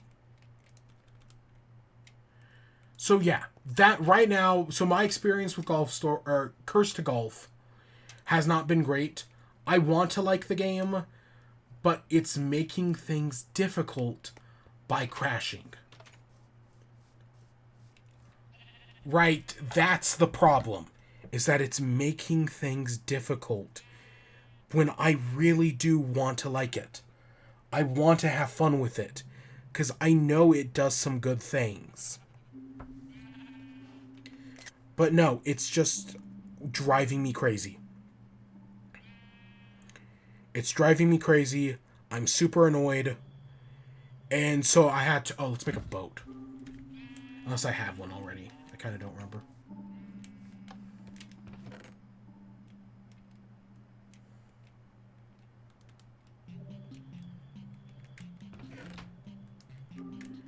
I don't see one in here, so... Yeah, boom. Boat.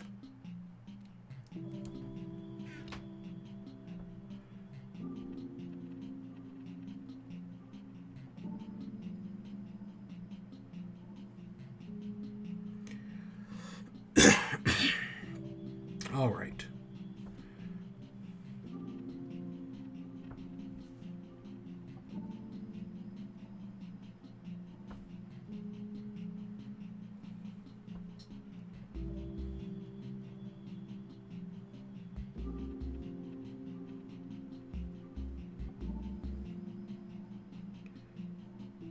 Okay, let's head out, shall we? So we're looking for a Lays now. That's our next quest. We need to find a Lays. So let's go. Let's go. I think our best bet is Pillager Outposts, because I know they can be found there. Whereas, who knows if they can be found at, who knows where an Ancient Mansion is. We have a much higher likelihood of finding them at a Pillager Outpost. So let's go on an adventure. Shall we? And then we'll bring them back to base and, you know, whatnot.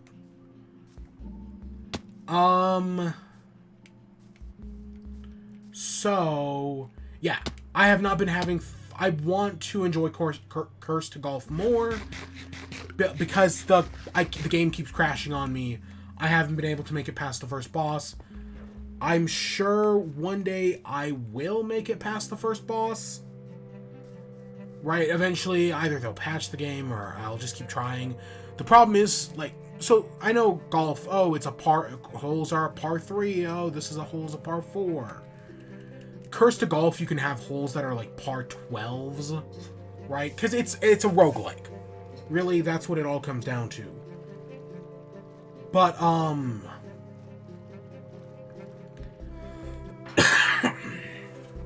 So yeah, you can have stuff like that. So the boss fight's like a part 20.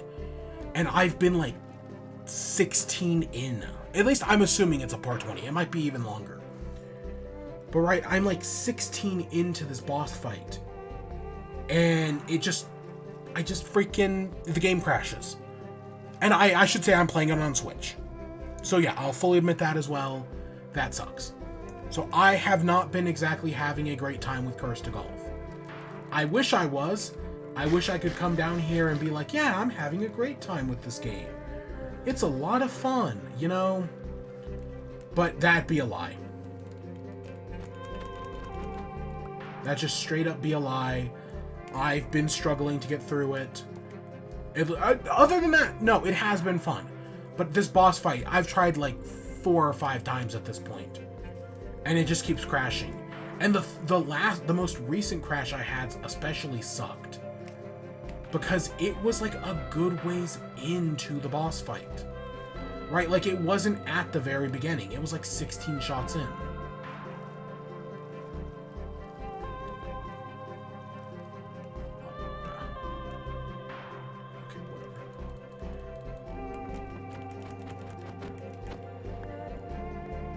So yeah, to put it lightly, I have not been having a good time.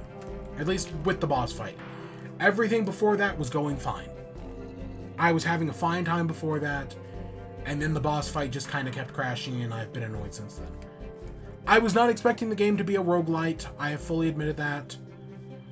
That was not my expectation. But that's not a bad thing. And yeah, so part of me, because what I did when picking up a game yesterday, I was like, okay, do I want to pick up Curse to Golf, or do I want to pick up Cult of the Lamb? And so I flipped a coin, and I hadn't read any of the reviews. I'll admit, I just know the reviews were mostly positive for both games.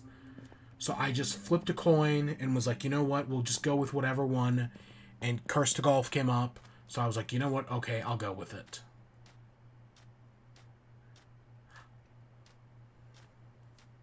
I knew I should have just replayed Boss. Because I kind of want to replay Blossom Tale before I play the sequel. I don't remember the game being extremely long. So, God, I should have just done that instead. Or even, part of me, I've been craving a factory building game recently. After we did the donut game. Oh god, it was called Freshly Frosted. After we beat Freshly Frosted, I've been craving because Freshly Frosted was a puzzle game. But I don't want a puzzle game. Well, I guess, yeah, I don't want a puzzle game like Freshly Frosted, like Space Chem, like Infinifactory. No, I want a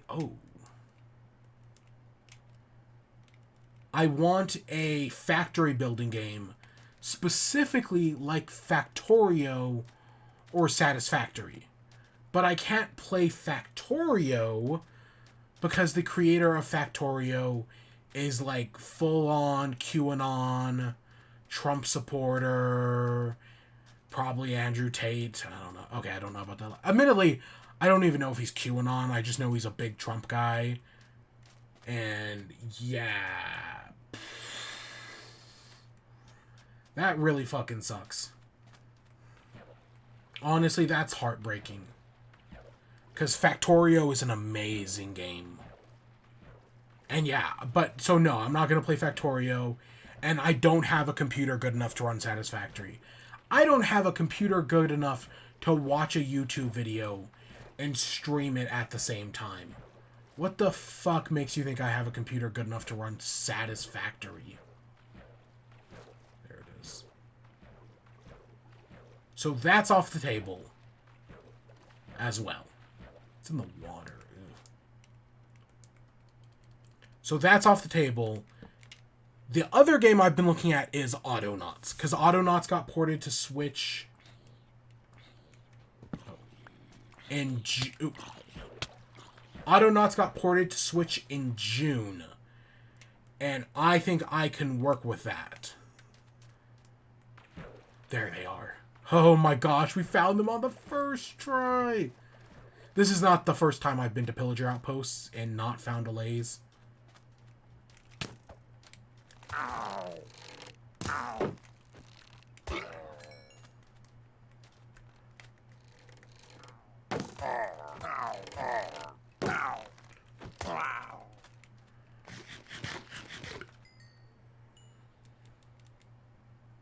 Come on, hit me.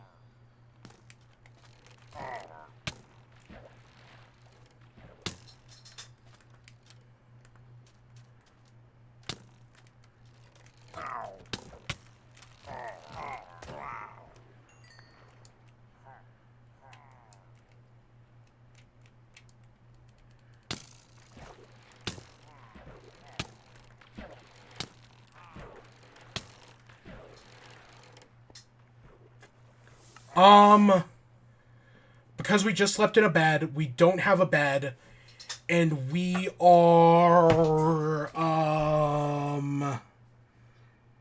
fuck, we're far. We're like 1,500 away. Shit. Shit, this is gonna be difficult.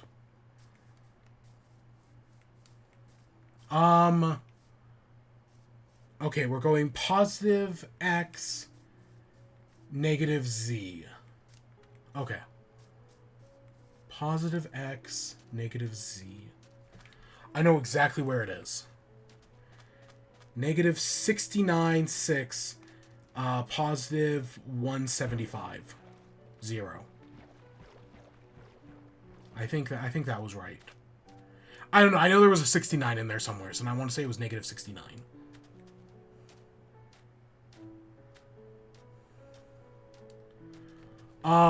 So, yeah. Factorio, Satisfactory. Autonauts, I've heard decent things about, and it's on Switch, and I was like, I saw all the games that came out this week, and I was like, maybe I'll just pick up Autonauts. I didn't, but I definitely did think about it for a second there. I don't know, but there were too many good games, but, you know, I had to pick one. I wanted to play one, because, God, I haven't played a game. I mean, I played Freshly Frosted, but I haven't played anything since then. I wonder if we'll find our parrots. We lost them somewheres. Here. Somewhere's around here. Or somewhere's, you know, in this rainforest. Because we're not, right, we're not too far. Only like 1,000 away. But yeah, so yeah, Freshly Frosted is a game, it was a good game, and I just want another Factory game, and I thought, yeah, and gosh, I would love to play Satisfactory, but nah. So yeah, and then so the only other thing I did, this besides and again we'll talk about She-Hulk and Harley Quinn because those get their own things, but the only other WIBE kind of thing I did was I watched an anime. For this past week, I took like a night every week. Alright, I watched like 2-3 episodes a night to watch an anime called Shikimori is Not Just a Cutie. It's a romance anime, and I know some people really hate those romance animes, but it's not a harem anime. It's not a harem anime. It's not a love triangle anime. No, it's not a like there is one other girl who likes him, but it's really just like it serves. Oh, okay, that's just an ocelot. It serves a different purpose, right? It's not like the other girl who likes the main character is not a is right. She likes him, but her purpose in the story is not to be a romantic rival. She serves a different purpose. Oh, we've gone past it. I didn't even. At least in the negative Z. Yeah. So that's a whole different can of worms. But yeah, it's all about Shikimori, and well, the main character is her boyfriend, whose name I don't remember. Who is your generic white bread nice guy, not like weeaboo nice guy, but like, you know, just like your milquetoast anime protagonist, you know, Like the one you see in every romance anime. And the only difference between him and a hentai protagonist is that you can see his eyes. Right? And the main character is cursed with, like, extremely bad luck. Right? He's just absolutely cursed.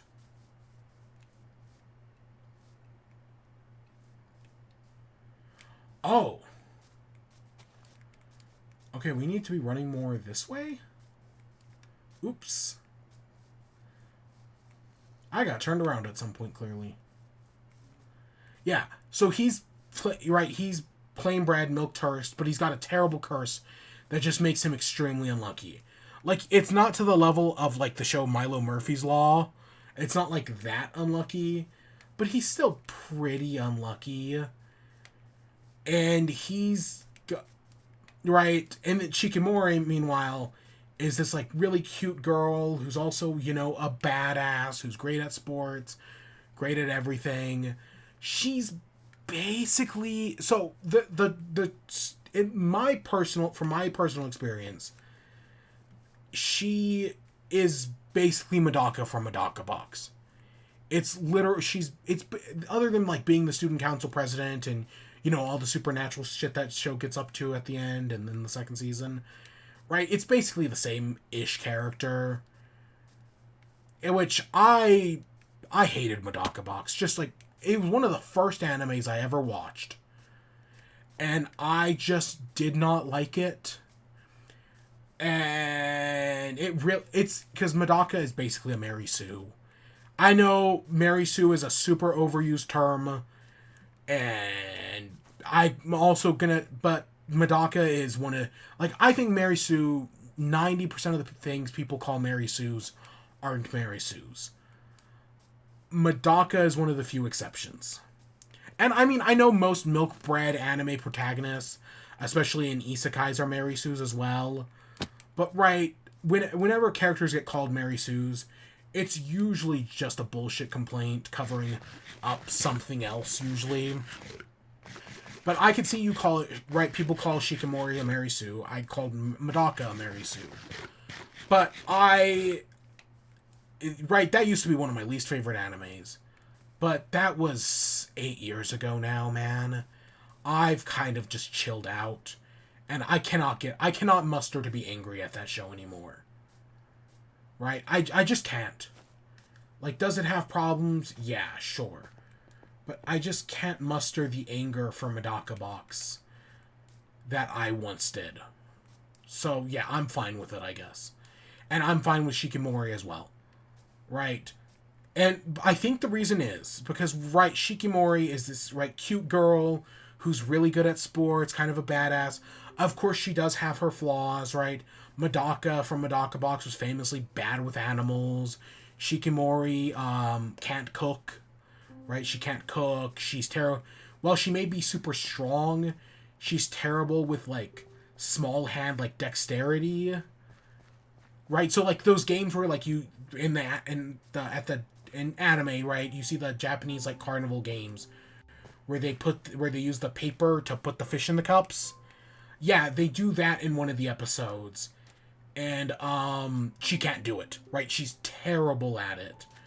Because that's just kind of who Shikimori, right? That's, like, one of her few weaknesses. I'm trying to find a bed to respawn in. But yeah, that's one of her, like, weaknesses, is that she can't do that. So, she's not perfect. And, like, whereas Medaka Box spends most of its season being like, oh, Medaka is perfect at everything. And then in the final episodes tries to convince you that she's not. That's not how this show works. This show fully admits that Shikimori's not perfect in, like, the first episode.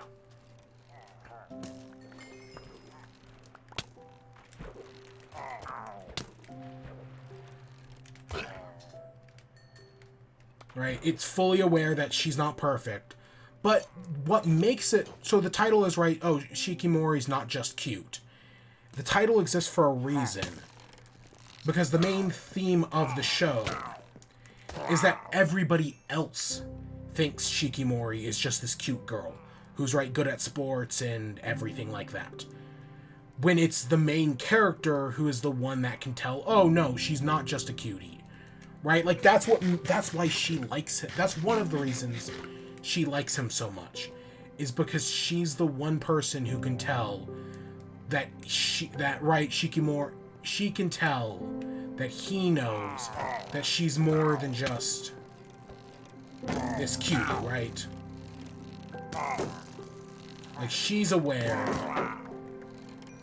We can't go back to that village now.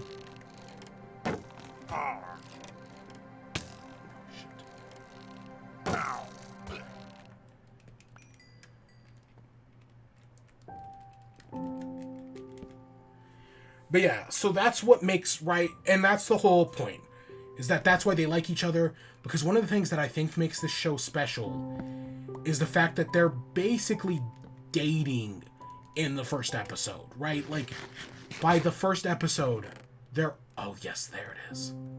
Let's see what Ponder is. Okay, whatever. I just wanted a goat hone, and I knew there'd be one here. Take everything else. So yeah, that's what makes, right, that's it, the whole deal. Is that they know Shikimori is more than just a cutie, right? The main character is aware that she's a complex person, and that's why she likes him. And the fact that they're already dating. So there's not going to be any love triangle, there's not going to be any harem stuff. It's, hey, from the first episode, from the get-go, they're already together.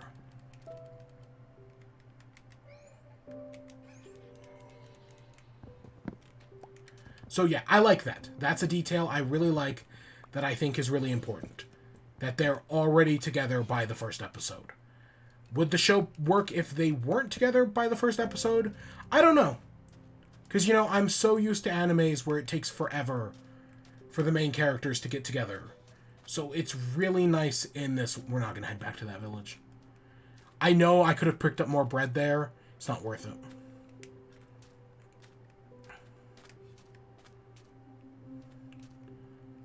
But yeah, I like that. I like that detail. And then they're just really, right, Shikimori is cute, but she's the badass who's good at sports and everything. She's also extremely jealous, and she hates to lose, which I know aren't the most complex character types, but sometimes I really did get the feeling that Shikimori is like one bad day away from being a yandere. Like, when the one rival, like, love rival does show up in, like, episode 7, if Shikimori had just turned into a yandere and murdered her, I wouldn't have been at all surprised. Because, yeah, that's just kind of... Sometimes she just feels like a yandere, you know? Like, there is a way to do, like, the exact same setup, but with something similar. Because, yeah, there are aspects of the show that remind me of, is it just called Honda-kun? Right, where Honda is, like, this perfect student and just has, like, a bunch of followers that everybody loves. But the thing I liked about that show is the fact that he's not aware of it. Right? Everybody loves Honda, but Honda himself doesn't realize it. As far as he knows, he is the least popular kid at school, and that just makes him cooler, right? That show's also got problems, but I find it fun. And yeah, I like this one as well. So right, it's them being on cute dates, right? Him being unlucky, her being a badass to help him out. They spend a lot of time on, like, sports day activity, right? Like, there's an entire episode to the sports day. There's an entire episode, maybe even 2 episodes actually, to the class festival. They do another, early on, there's another sports tournament where he does running. And, he does soccer, and she does, volleyball, and she gets, like, really into it with one of the other volleyball girls, who is the other love rival, who is the other romantic rival. And then the best friends, you have the best friend character, right? You have the stereotypical best friend character who, you know, gives him movie tickets in one of the episodes. And he's fine. You know, he's the stereotypical best friend. He doesn't get much more complicated than that, really. There is a running joke about how Shikimori hates him because, right, well, she has her own female friends. She's not worried about them dating Honda. Or, again, I don't remember the guy's name, so Honda. I just don't remember his name. She's not worried about her friends dating him, but she is worried about his best friend. Oh my god, these llamas are just broken. Okay, broken llamas. She is worried about his best friend, right? Them getting into some yaoi, which I think is kind of funny in its own way.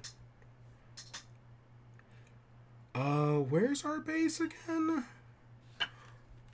Okay, so we're almost... We need to get more positive in the X.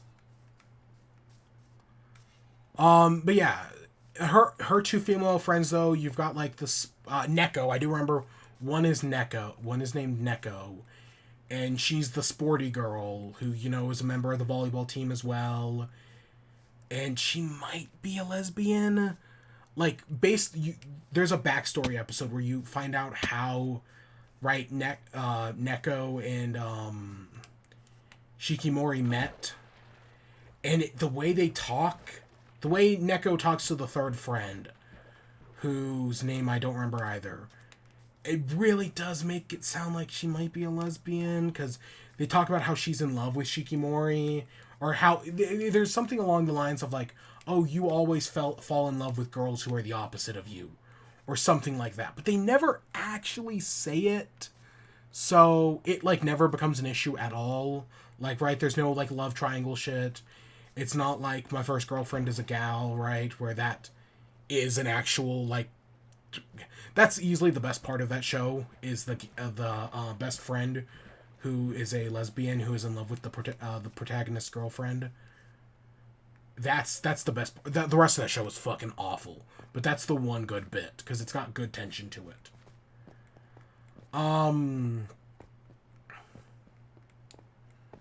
But yeah, and then there's the other best friend. There's the other friend who's a blonde, who is like really like inactive. Like she doesn't like doing sports or anything like that. But then they make a whole, because each of the side supporting characters kind of get their own episode at one point. And so she gets a whole episode about wanting to like impress the other girls by doing sports and whatnot, and it works out really well actually. It's a really good episode.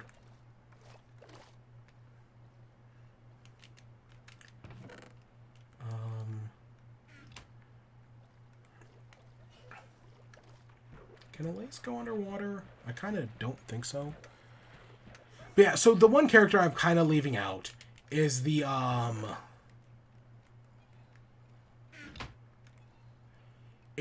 other love rival, who, first of all, isn't actually, like, at no point is there ever like a big like fight between like Shikimori and the other rival over who likes the guy. Like, Shikimori definitely gets jealous, but like at no point does it ever escalate, and that's why I think it works.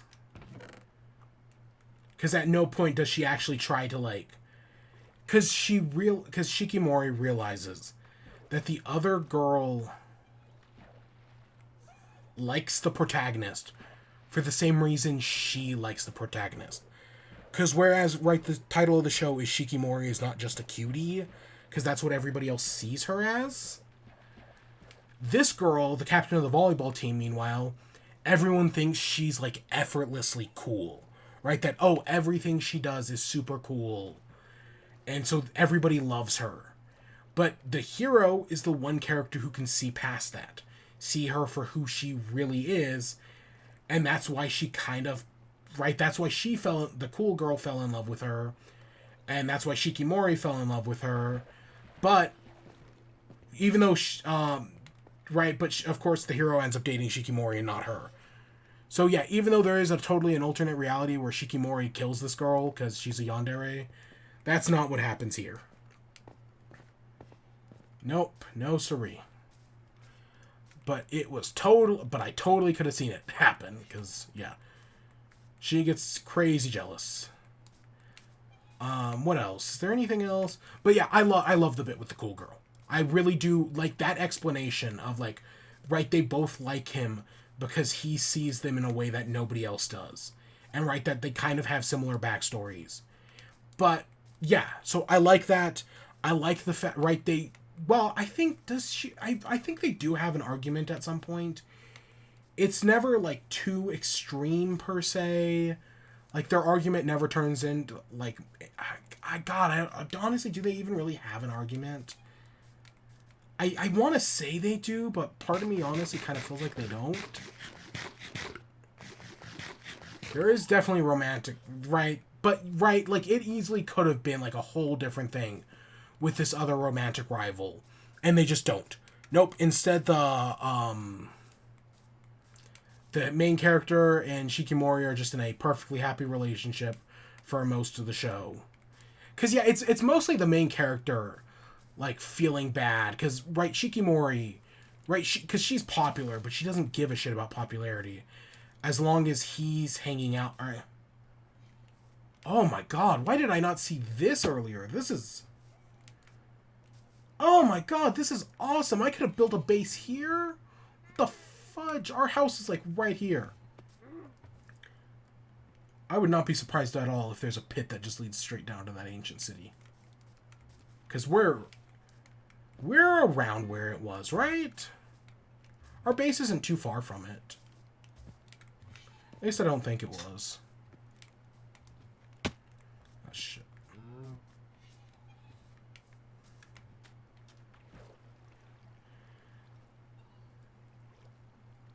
But yeah, so I like that. It ends on a good note. They don't. Okay, it does do the romance anime thing, where they never share a kiss, and that kind like he kisses her on the cheek, but it never goes beyond that. Hello, everyone. I am home. Huh? It's weird. It places the horn in a specific spot, and then we just kind of move around that. But yeah, so now this actually, so part of the reason why I watched this show is because I was recommended the manga first. Many, many moons ago, somebody recommended I check out the manga, and I never did. But I definitely did consider it. And so yeah, part of the reason I finally did pick up this, I started watching the show, was because of the manga. So yeah, I'll fully admit that. Alright, we need to make a cake. 2 cakes, and a music box. A music box is that in wood. A cake requires buckets. We need 2 cakes. Or, do we need... Yeah, we need 2 cakes.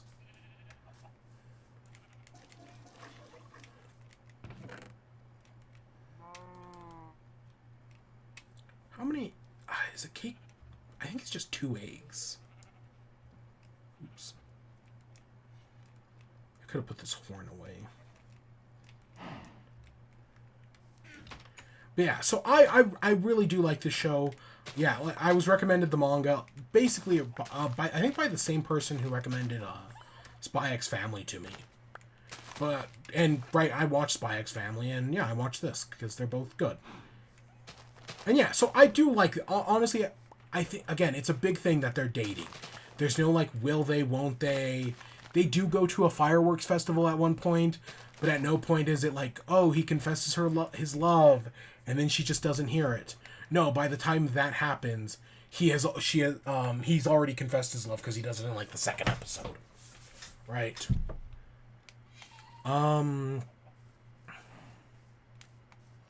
So, yeah, that's not a problem. Alright, I think the only thing we're missing is...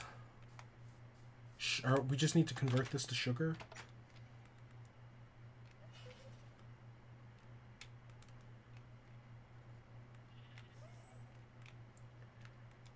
Alright.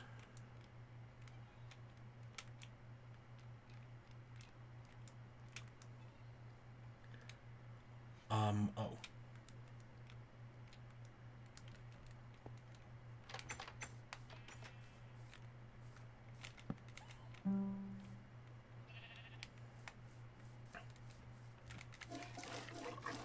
Alright, let's get this achievement.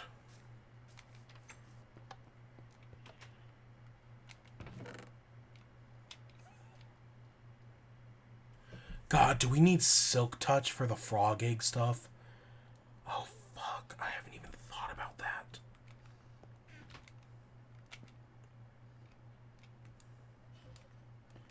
I hadn't even thought about that. Hey, buddy. Give me that.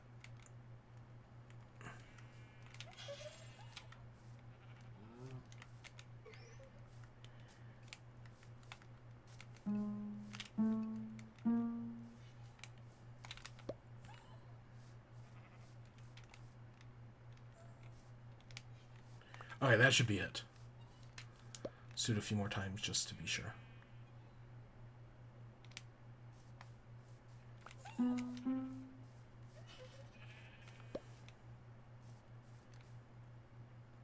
These are really cool.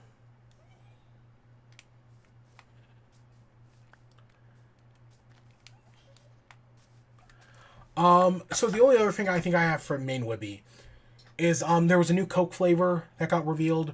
I think we talked previously about Coke Marshmallow, which was a strawberry watermelon flavored. There we go, birthday song. So yeah, we had talked previously about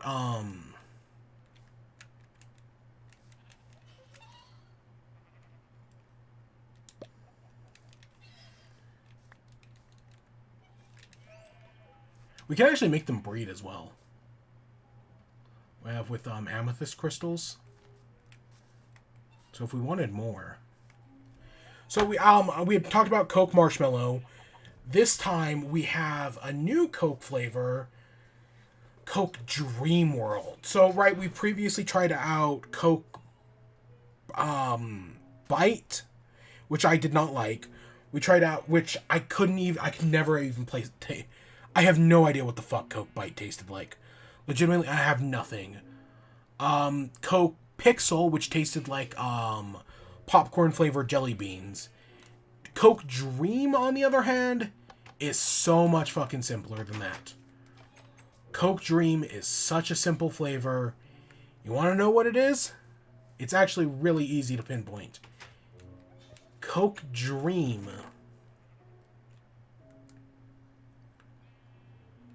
is peach flavored. It might not, there might, ooh, I forgot we get 2 each time. There might be something more complicated to it than that. Like, I don't think it's supposed to be, like, entirely peach flavored. But that's what it tastes like to me. Peach. Yep, just straight up, it tastes like peach.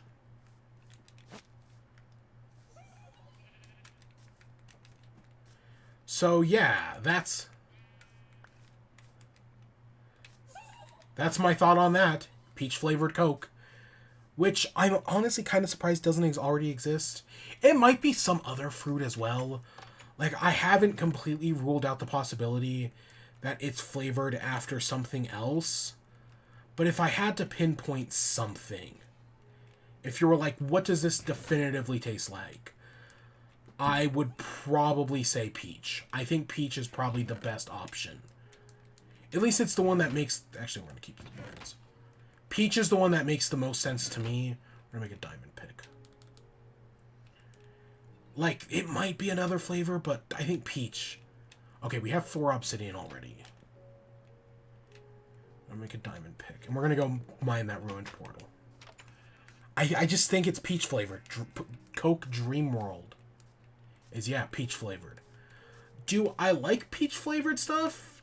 I don't hate it. Like, I don't like peaches, but I don't... Peach flavor is not the worst flavor. I mean, the problem is, like, it already has an uphill battle to go through. Because, as you know, I don't like Coke.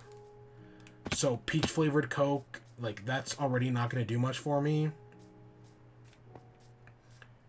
But, I mean, it could be worse as well. Like, that's the other thing. It could definitely be worse. But yeah, peach-flavored Coke. We're going to need a lot of obsidian. I didn't see any lava pools in the nether. No, actually, that's a lie. That's a straight-up lie. We're going to head down. We're going to head back down. I think I remember where one was.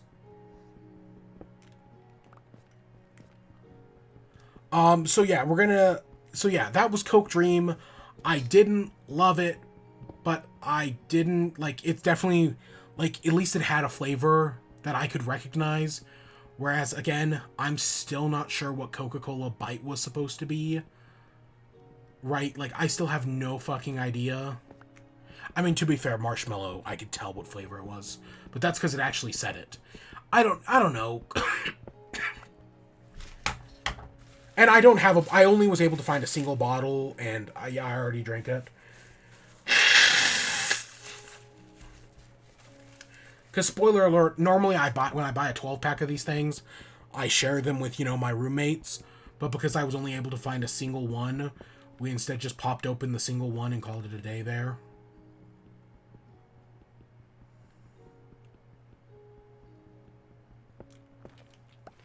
Oh god, that could have been so much worse.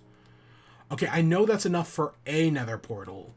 I want to go get like 20 more obsidian. Yeah. And I think I remember where a lava pool is, down below.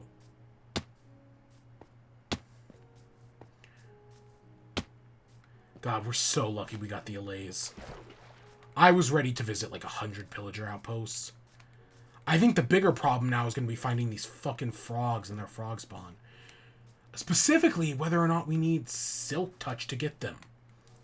Because if we need Silk Touch, that just became a whole other problem.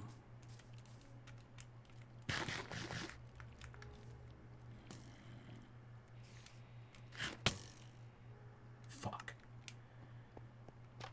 Especially because we have no experience now. Because we've died twice. I mean, we could mine out that, we could mine out the dungeon down there. That might get us some. And we've got books now.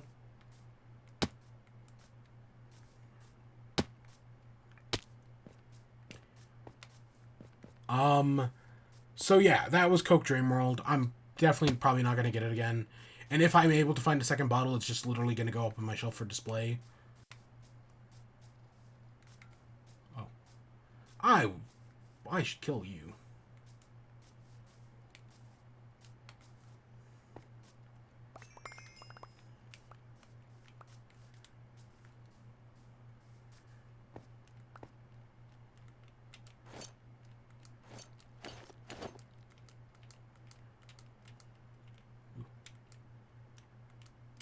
Axe, shield, pick, other pick, bread, torches, spyglass.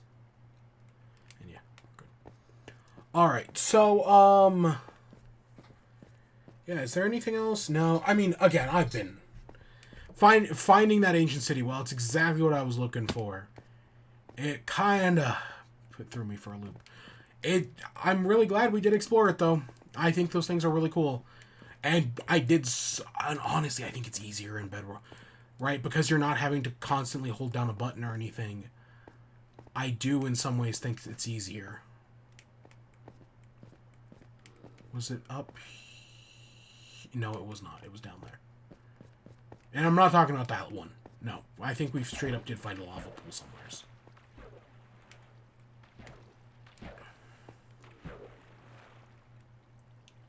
It's right there.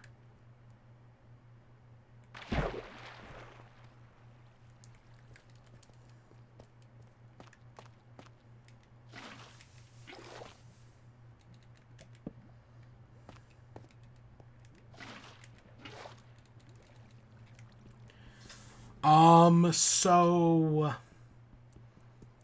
Is there anything else? No. I knew that was going to happen, but... Calculated losses. So, the premiere of She-Hulk came out this week. So, just full spoilers ahead for She-Hulk. I'm going to spoil the entire first episode. I kind of wish they had released 2. I know in previous weeks they have released 2 episodes of some of these shows. But nope, we just got 1. But I like it. So I should say, I have actually read the She-Hulk comics before. And yeah, specifically, the one where She-Hulk And She-Hulk is the defendant, and I want to say Matt Mercer is the prosecutor, defending Steve Rogers, because there's this whole story about this, like, Steve Rogers potentially, I can't remember if he was getting people, like, if he got a guy killed, or somehow he was in trouble, and the whole thing was actually like this Hydra plot, that no, the story was fake, and all sorts of other shit happened, right? And it was a fun story. I remember liking it, right? I do. So I was like, yeah, okay, well, let's, right, for the She-Hulk show, I'm excited. Because I know, and the other reason is, because I remember I remember hearing an interview or something with Stan Lee, or just reading someone talk about it somewhere, and this was years ago. Maybe this, I want to say this was before the show was announced. I want to say this was when the show was, like, rumored that they were doing a She-Hulk show. Someone reposted, like, an interview with, like, Stan Lee. Or, you know, they were like, hey, check out this. Like, here's a snippet from a Stan Lee interview, where he was talking about Spider-Woman and She-Hulk.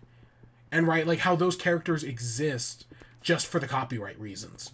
Right? That, like, hey, because if somebody else had made a character called Spider-Woman, then they could just get the copyright for it. Specifically if, I think it was like a TV show at the time they were worried about. Right? Like, hey, that could have been a real problem. So, Stan Lee just created She-Hulk and Spider-Woman to avoid that from being an issue. Right? So now Marvel just had the copyright for those characters. Which, yeah, that's a clever idea. But, when talking about She-Hulk, something he mentioned was that what made She-Hulk interesting is that, right, she has all the powers of Bruce Banner, but none of the drawbacks. And that's what makes her a fascinating character. Because so many times, male superheroes, right, have some sort of drawback. Right? Like, male heroes don't just get power. Power has to come at a cost of some sort. Right? Whether that be Hulk, right? Hulk only gets powers when he gets angry. If he's not angry, he doesn't get powers. Spider-Man, right? Uncle Ben dies, right? That's his cost. And, you know, every once in a while he loses his powers because emotions, right? Because too much stress and whatnot. Right, when it comes, and Tony Stark becomes Iron Man, but now he's got a piece of metal in his, right, about to go into his heart that he has to wear the thing on his chest, the magnet. Right, males don't just get powers, they get powers at a cost, which, you know, is fine, right? It makes for more interesting writing, right? Like, Batman would not be nearly as interesting if his parents weren't dead, right? Like, that's a big part in that leads to his no anti-gun thing. But, She-Hulk, what makes her interesting is that she doesn't have that drawback, right? If all male heroes have to have some sort of drawback to get their powers, having a hero that doesn't have a drawback is interesting in and of itself. And that's why She-Hulk is interesting, because she doesn't have that same worry that all the other heroes do. She can just have her powers, right?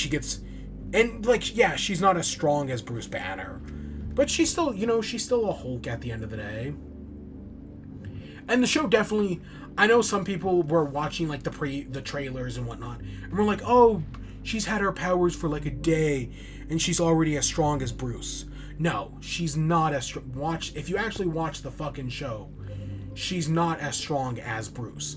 That's a whole plot point in the show, is that, no, she's not as strong as him. But he does kind of get jealous, because whereas Bruce has struggled with his powers for years now, right, she just doesn't. And part of that, as many people have pointed out, part of the thing is that Bruce Banner suffers from DID, right? Kind of like Moon Knight, right? He's got that same sort of cognitive issue that She-Hulk kind of doesn't have to worry about, because she doesn't have that. So that's why, because Bruce's the Hulk is like Bruce's, like, personality he created, like, when his father used to beat him or something like that. I don't know. I haven't really read Hulk. I've read She-Hulk, but I haven't read Hulk. But yeah, that's kind of where the Hulk comes from. He's not right. It's not just Bruce Banner. It's dissociative identity disorder. And she right, Jennifer Walters doesn't have that, so she doesn't have the same drawback. It just, like I said, it makes I find that interesting. And yeah, the show totally does give that.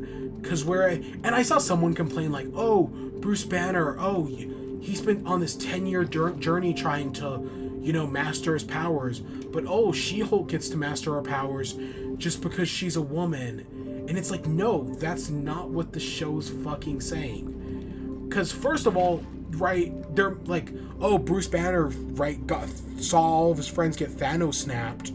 And right, that's what it took. Like, yeah. Because Bruce Banner doesn't know how to deal with his emotions.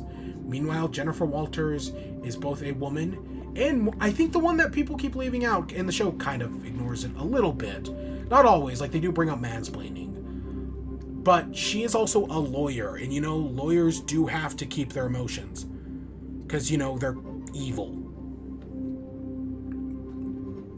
Right? Like, lawyers are fucking evil, man. So, of course, they have to, you know, hide their evil. But,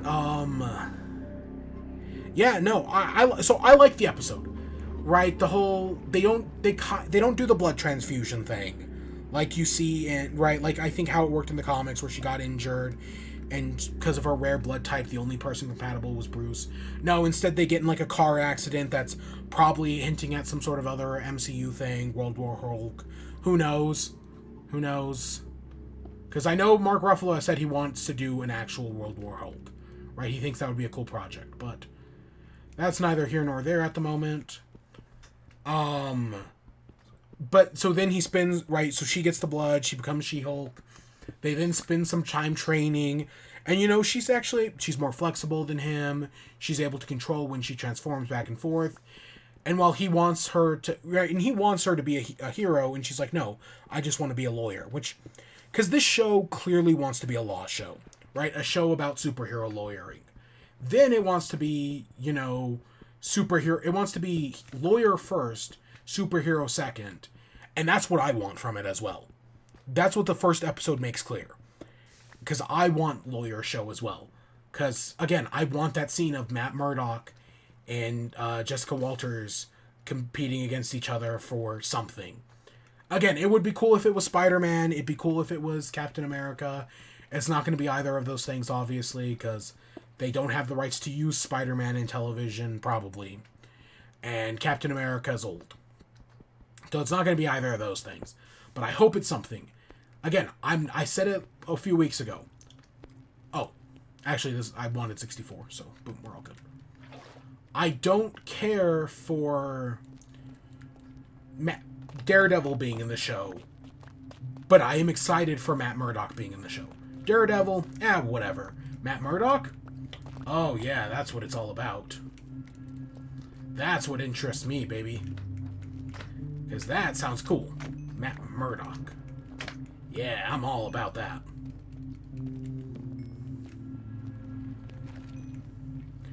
Oh my god, this would take forever. God, I hope we don't need Silk Touch for Frog Spawn. Let's head back up. We're going to open a portal to the Nether, and then we're probably going to end off. I don't know, we still have one more thing to talk about. But yeah, so the actual episode, right, I like that Bruce and Jessica get into a fight about the whole Hulk thing. Right, they get into this fight, and they actually like fight each other, and they destroy Bruce's little cabana. I know some people don't, right, I know a lot of people are used to in the comic books, heroes fighting heroes, because that's all Marvel seems to fucking do anymore. I mean, currently what the event is, X-Men versus Avengers versus Inhumans or some shit like that. And I get it, right? But you know what? This isn't even like a proper like hero fight. This is them just throwing each other around for a little bit, and then, right, immediately making up and fixing up Bruce's little cabana that he built with Tony. Right? Because there's clearly some sort of, like, in that 5 years between the snap, and this might have even happened earlier than that. This could have happened as far back as Age of Ultron. But there's clearly some implied work being done here. right? Where Bruce and Tony spent a lot of time together at some point down here in Mexico. And I like that. Because, yeah, of course, we're not going to see every event that happens in a character's life. And that's kind of one of the jokes they make about in this show, where Jessica keeps asking, like,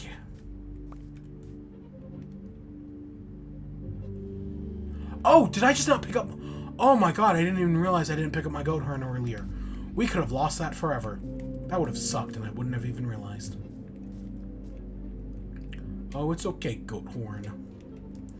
I like these stupid goat horns, man. I think there's supposed to be like 10 of them. But I feel like I've never seen 10 before.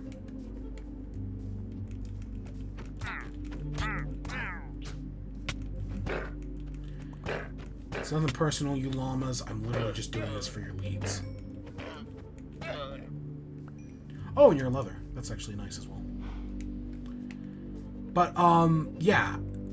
And then that whole Captain America bit gets to one of the best jokes.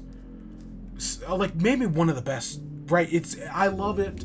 Honestly, it's one of my favorite jokes in the MCU. I know people are tired of the MCU's jokiness. Guess what? The show's gonna be a fucking comedy, and you get a fantastic joke at the end of the episode with her asking, right, is Captain America a virgin? Bruce telling her that no, he's not, which does mean that Captain America does fuck. And that's fucking hilarious.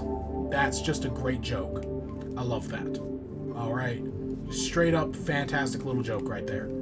I'm super excited to see what the rest of this has in store. But this first episode was clearly just, hey, right, this is like, Mark Ruffalo's not going to appear in the rest of the show, obviously. This is just our first episode, our setup episode, if anything, to just establish who she is, how she got her powers, do a little bit of superhero training, and the rest of the show is going to be lawyer show, right? This is all superhero setup for what will become lawyer show. And again, this is not going to be the last time we see She-Hulk, but this clearly wants to be lawyer show first, and I support that fully. I think making this lawyer show first is definitely the best idea.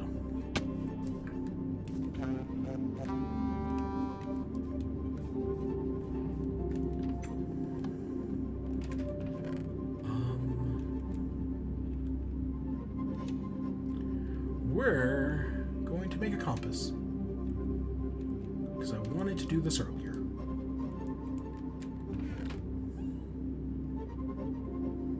There they are.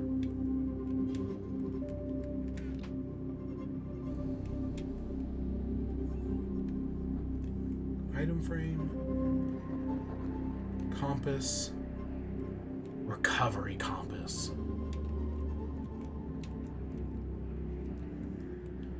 So this is one of the new items.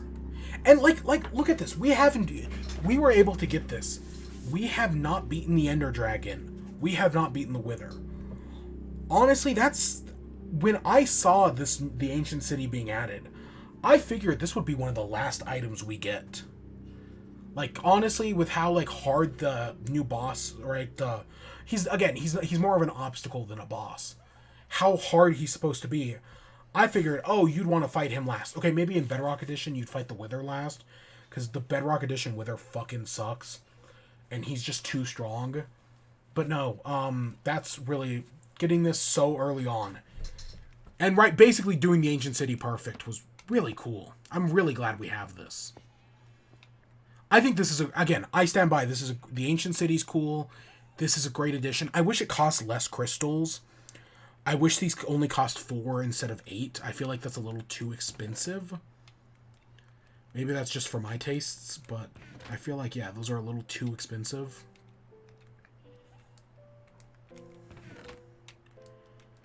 Okay, we have steel. We have to have flint somewheres. I'm not going to lose this goat horn again. Ponder is too valuable to me. Oh, we do have flint. Okay, good. Let's use some of this ancient debris, I guess.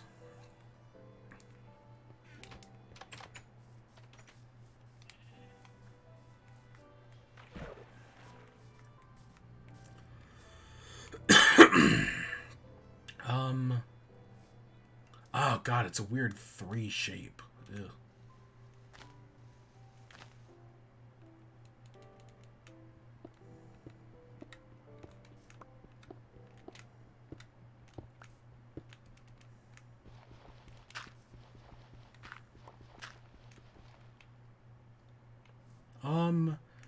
I was like, that's too short, right?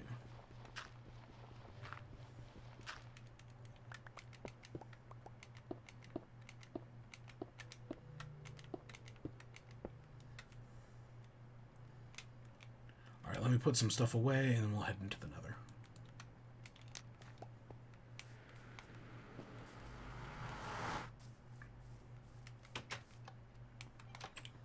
So yeah, I enjoyed She-Hulk. Right? It's a good episode. It's a good start. I'm excited to see what else they do, because the show definitely has a ton of potential, and I think they can do great things. Oh, let me put the diamond pickaxe. I think they can do great things with it. This first episode is all like superhero setup, but I'm sure future episodes will be full lawyer show, and that's what I want. That's what I'm excited for. Lawyer show sounds like a lot of fun, personally. Again, I want my Matt Murdock. Not Daredevil. I could care less about Daredevil. I want Matt Murdock. And then, because, right, and then the writer on this is also, right, the lead writer is the same person who did the Pickle Rick episode of Rick and Morty. But I know there's also something like that. Oh, Warped Forest. Okay.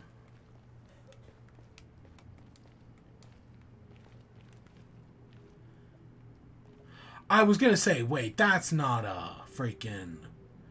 No way they would give us that... Oh, fuck. Oh, fuck. I was like, no way they'd give us that early on. Right? Like, that'd be way too nice.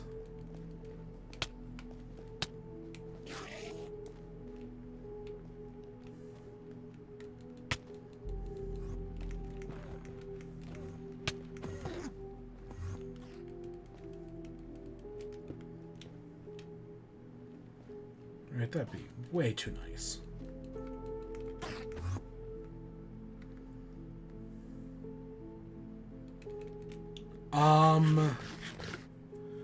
So yeah, I enjoyed it and I'm excited to see more. Of course, you're gonna have your sexists who already hate the show. And then, because there's this, right, so it's Rick and Morty is the lead writer who did the Pickle Rick episode.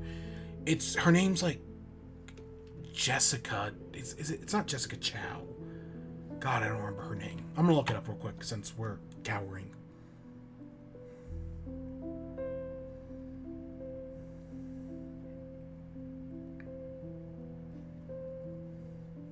And Rick and Morty starts up next month. Is it? Oh, it's Jessica. It's not Jessica Chow. It's Jessica Gao. I was really close. And then the Echo Show, meanwhile, also has a very interesting showrunner. Marvel Echo.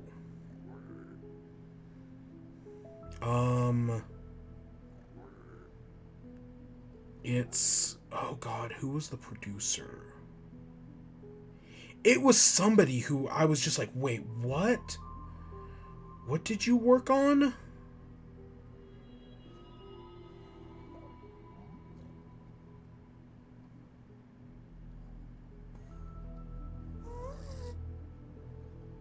Because it was just wild.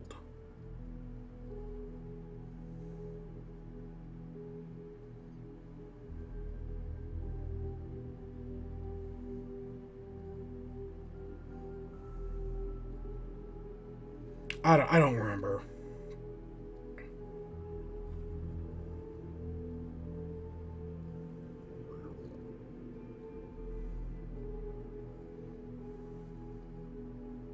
Oh, Better Call Saul. Yep, that was it. They had worked on Better Call Saul and Breaking Bad. Marin Dairy. Yep. I was like, I know there was something in there. Like, I remember just being like, yeah. Because they also got someone good for that. Oh, shit.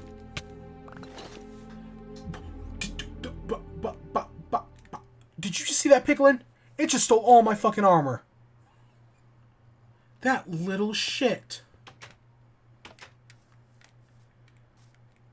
Yeah, so yeah, that's She-Hulk. I'm excited to see more. I'm sure next week it's really going to kick off, and we're going to have a lot more fun with it, but that'll be next week. Let's talk about Harley Quinn real quick.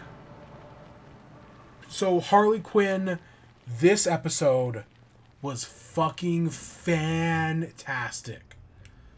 I loved it so much. So, the whole... God, I can't believe it stole my freaking shield.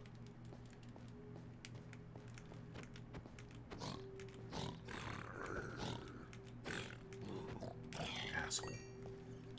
So, the whole thing with this episode is that... So, if you remember, Season 2 had that episode that was all about Batman, right? Where it's like, oh, Harley Quinn's not even in this episode. It's all about Batman and Batgirl, right? This season, meanwhile, this episode is all about the Joker. So if you remember where we left off with the Joker, he was, oh, and we have all those saddles so we can take Striders now? That's gonna be cool. So if you had remember where we left off with the Joker, he had lost his memory, then he got his memory back, became the Joker once again, but also decided to stay with his...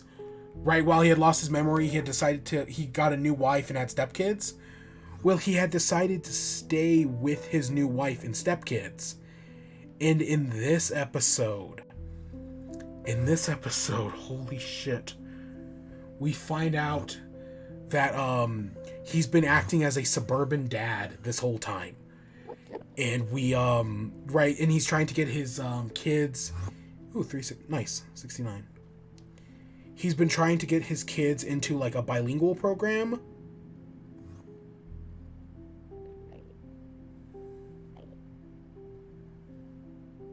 Okay, so if we go...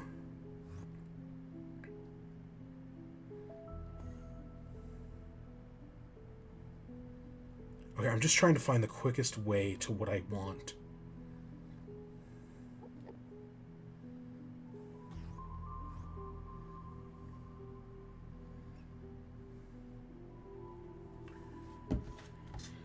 I think we gotta go...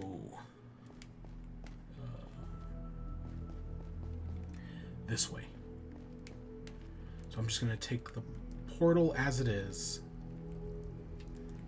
and just head in this direction.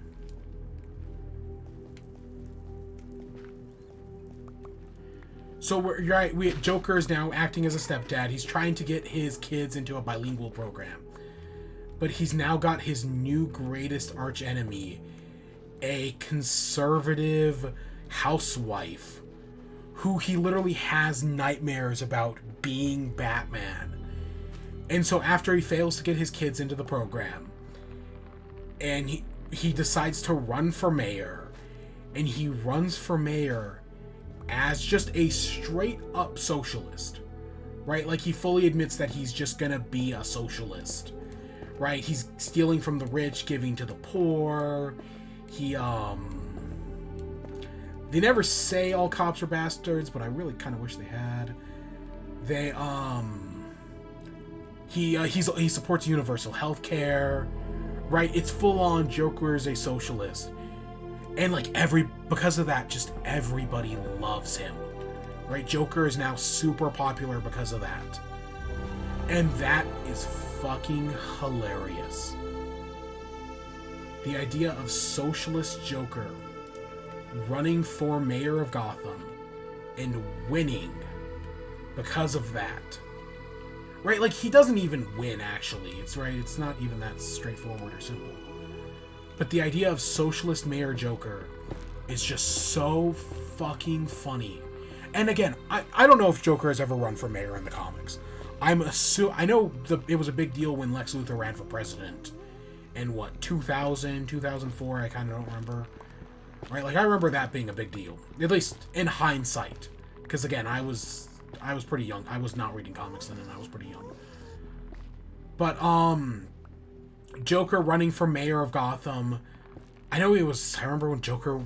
I know at one point Joker was a Iranian ambassador to the United States, so that was a thing that happened. Comics are weird. But, Joker being a socialist, super funny idea. I love it. Love him being the mayor. I love that he's willing to give it all up just for his kids. Because, right, there's a big stark contrast in this episode where Barbara's telling Jim that, right, oh, you need to run on good policies. That's why Joker's winning. That's why Barbara Gordon supports Joker as mayor, right? Because he's running on policies people actually care for. I hate this stuff. I don't know what stuff mines this block the fastest, but God, I hate I bet it's a hoe. But God, I hate Warped Crimson so much. I hate that these Warped Crimson blocks don't decay like leaves. Really, that's what drives me crazy about this stuff. Is that, like, because trees are easily renewable. Because the leaves decay, so you don't have to take them all. But this stuff, nope, not this stuff. It fucking sucks, man. These, God, dealing with Warped Crimson. I mean, at least it's fireproof. That's nice. Where did that ghast go? I'm gonna have to kill you.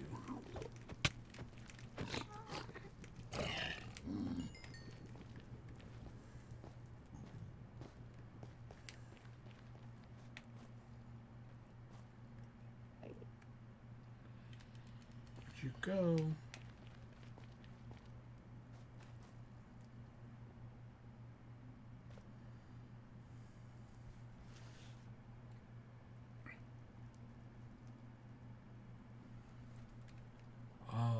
I have no idea where it went. But yeah, so Joker, socialist Joker, running for mayor, giving it all up for his kids. I love it because it's something we've never seen with the character before. Right? We've seen Joker, right, be the psychopath, the murderer. I've never seen him be a stepdad. And it's really fucking funny. I think it's, right, his biggest nemesis being a Karen is a fantastic idea. Just straight up a great idea all around. God, this show is so fucking good. Like, it just... You know, HBO Max, with all the things that are happening, is going to destroy this show. And that's going to fucking suck. Because this is seriously one of the best things they have. Like, I was lukewarm on the last episode. I fully admitted it. I didn't really care for it. No, this episode was great. And and again, they only do like one of these per season, where it's just an episode without Harley Quinn. But no, I just love it. I loved it. Great episode, great all around. Not that I really need, like, outside of Joker being mayor and defunding the police, that I'm sure is going to come into play at some point. Like, I don't really need to see, right, much of this again. I'm sure, of course, they will, but, like, I don't need it. Because I'm perfectly satisfied with what we got here. Yep, this was great.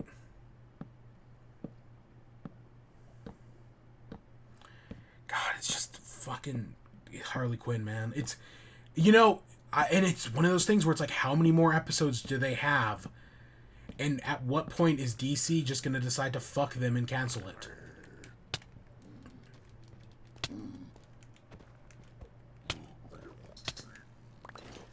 Shit. And I just heard it pick up all my stuff.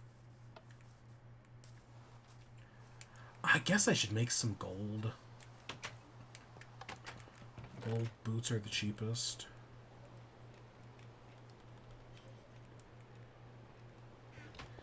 I do. You know, for as much as, right, like, I remember when I first saw the new caves. I guess let's just take it to the end. When I first saw the new caves, I was, like, horrified, right? Because it's like, oh my, because, like, these caves are just now so big and so much shit spawns in them. Like, I know they redid how spawning works, but goddamn, monsters just spawn so much, even on, like, easier difficulties. Just so many monsters spawn. But, so, right, I was horrified. But having played through all these new caves again and whatnot, no, I really like them. I really like the new caves. I do think it's a great addition. The new nether, however, if this will ever load on... I immediately was killed. The new nether, on the other hand, I still don't like... I fucking hate the soul sand valleys. Those are the worst. Because skeletons just fucking suck. They are the worst mob. They are impossible to deal with. I hate them. I hate them so much. Let me move.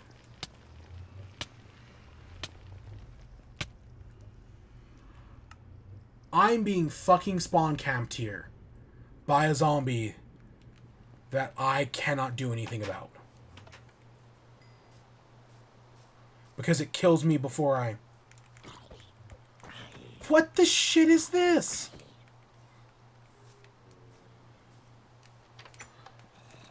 No. What the literal shit? This fucking... How did you two break free? Do monsters attack allays?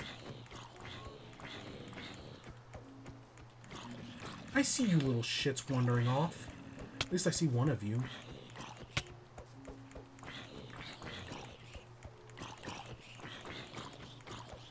Is this a bedrock thing? Not like we need them anymore, but...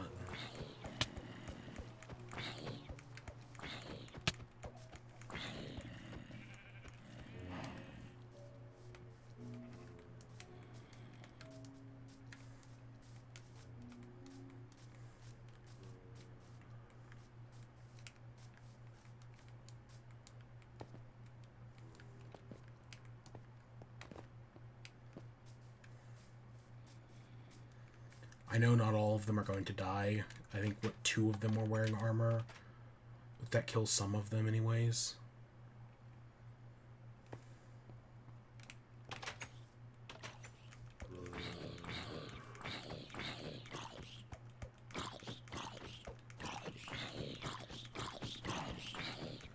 And God, this doesn't help me with the one in the nether.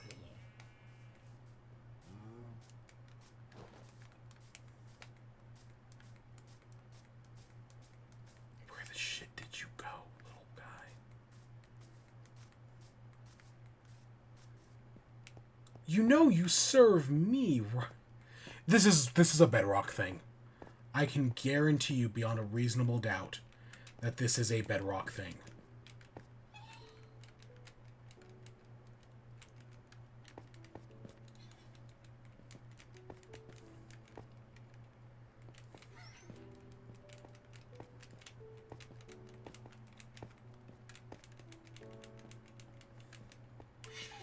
It's still leaded on. Oh, shit.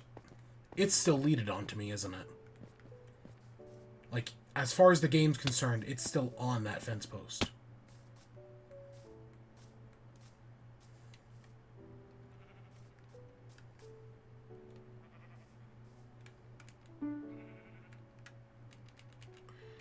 Yeah, this is totally a bedrock thing. I can guarantee it. I have no idea where it went.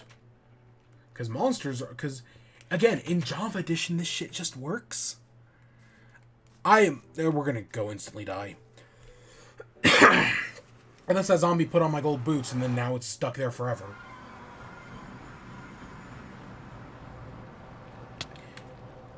And I'm dead.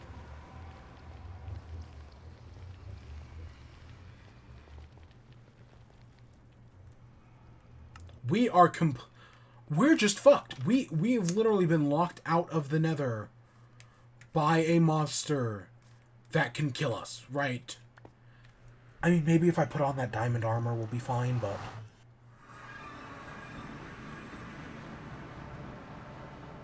Yeah. This definitely feels like a bedrock problem. Because it's taking so long to generate the nether.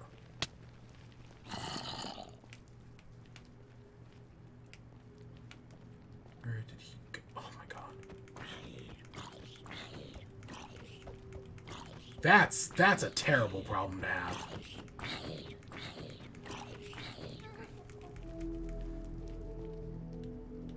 Buddy? You dead? are now. We're going right this way. So yeah. So as today goes, I mean, we got, of the achievements we needed to get, we got 3. That's not bad. And like I said, the 2 sneak ones were gonna be easy. I knew that going in, that those were the easy achievements. The other ones, though, I knew for a fact those were gonna be harder.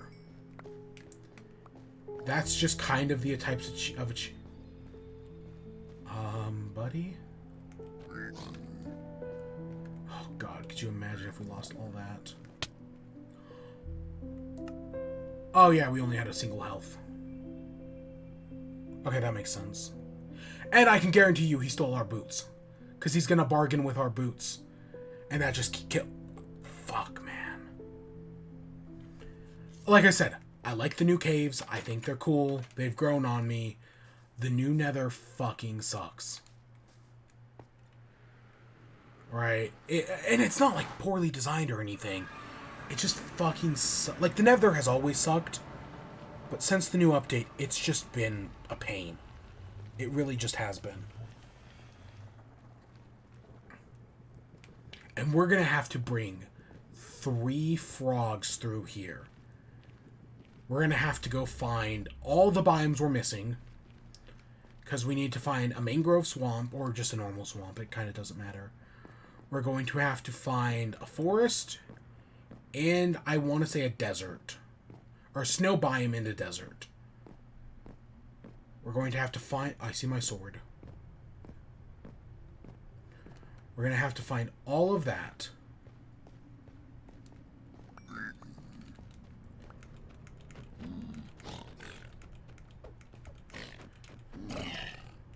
Oh, he just wore my boots.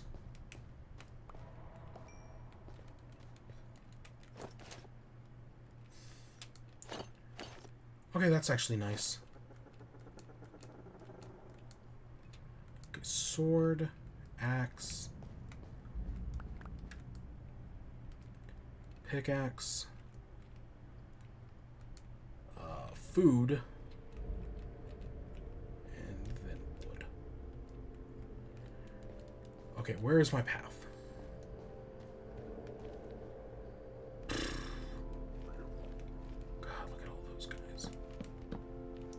So glad I kind of don't care.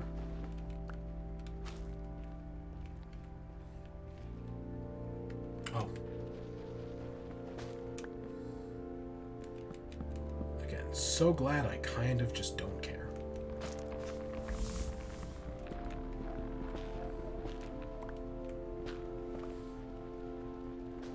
We're going to 750, which means crossing more lava lakes.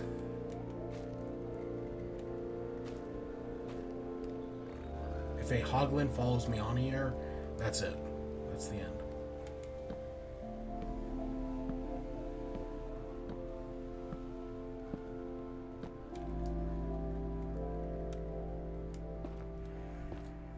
We're gonna need a lot of netherrack. But this is why we got supplies.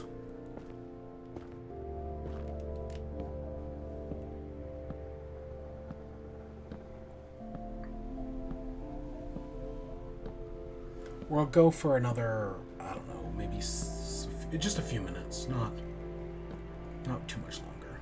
I know I said that earlier, but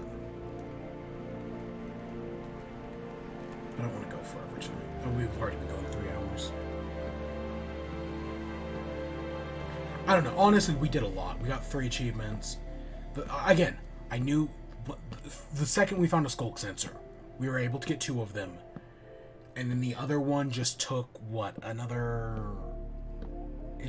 I had to find the allays, which weren't that hard. They're gone now, but, you know, I had them. That's just and that's always been a problem with Bedrock Edition. Is that you can't keep animals. Animals despawn... Right, this is what's gonna suck about these fucking frogs. Is that because of how animals work in Bedrock, they're going to despawn.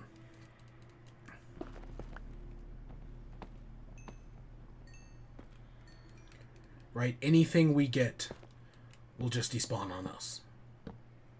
Because that's how it works in Bedrock, right? Animals, even if we name tag them,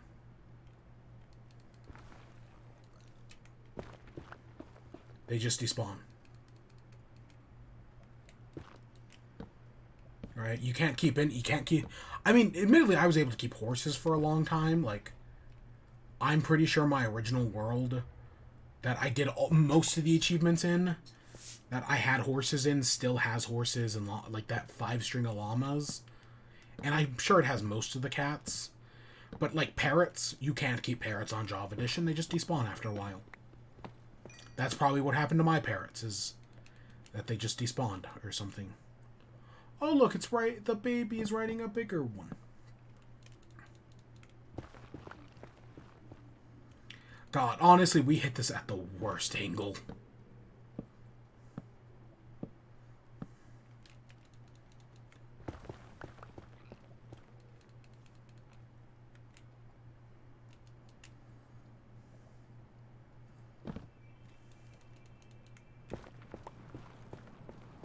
We could just get to that tree quicker.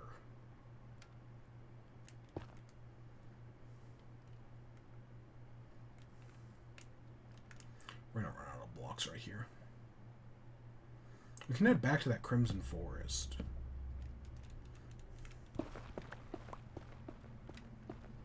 Oh God, if we could just get these.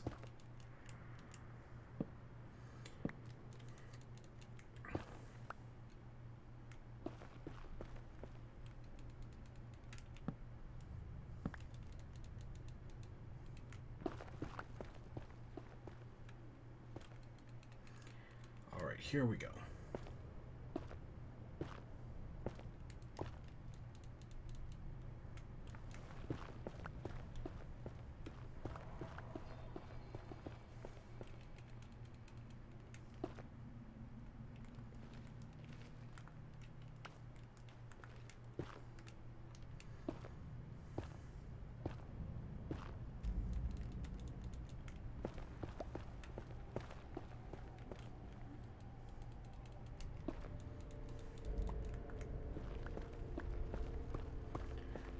So yeah, just 50 more, and then I know we gotta go a few in the X. A few hundred in the X as well.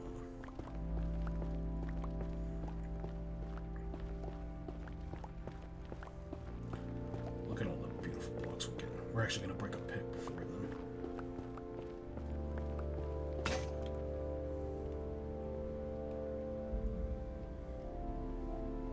Don't have any stone. Shit. Oh God, I didn't know you could make that with that. I actually didn't know that. God damn it. Let's just we're gonna head back to that. We have a path that goes for a while now. We know where we're... Let's actually get to... Let's just, with our hands, get to the 750. I don't care. We're close. At least I think we are. And then we just gotta head in the... God, I think it's the -Z. We're eventually going to... Wow, you know, it's... You guys definitely on stream have a better view than I do on my computer. Or on my monitor. Like, I looked over at the stream, and yeah, it looks so much better. It's like... My screen is way redder. Like, the stone is, like, straight up just red. Okay, this is gonna suck.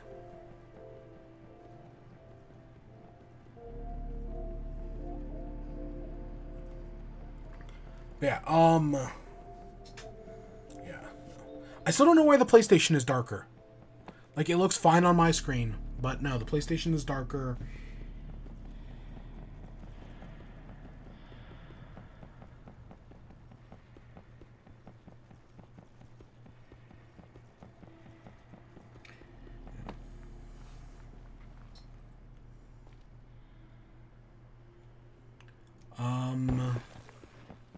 Oh sucks I wasn't able to. Because, God, I mean, I know I could just, I just endorsed piracy. I could.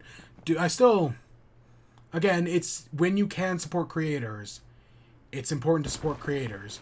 And trust me, when creators give you a way to support them, most people will. And just because somebody pirates something does not, right, like, people will tell you, oh, one pirated, like, TV show. Like, if someone pirates, like, a movie, that's one less sale of that movie, right? That's one less ticket sold or whatever.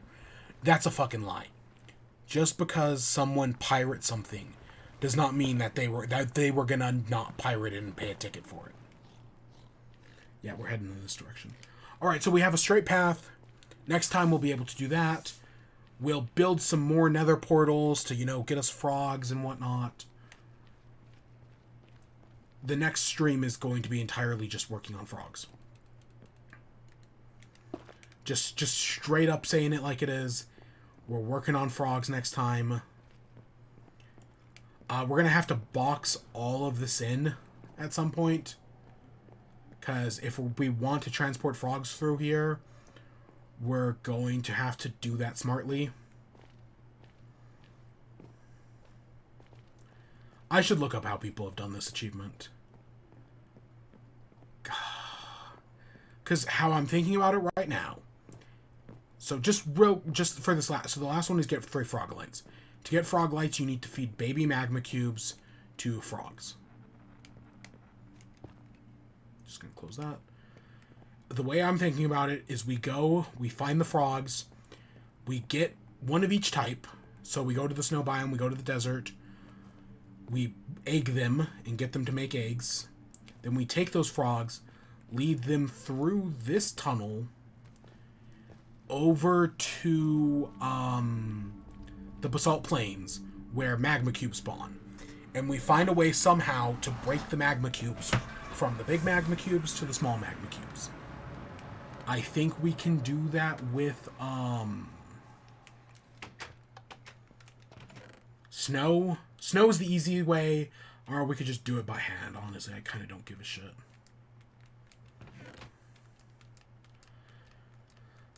I know we have some supplies to do stuff with, but it's not much. We really don't have much supplies at the end of the day.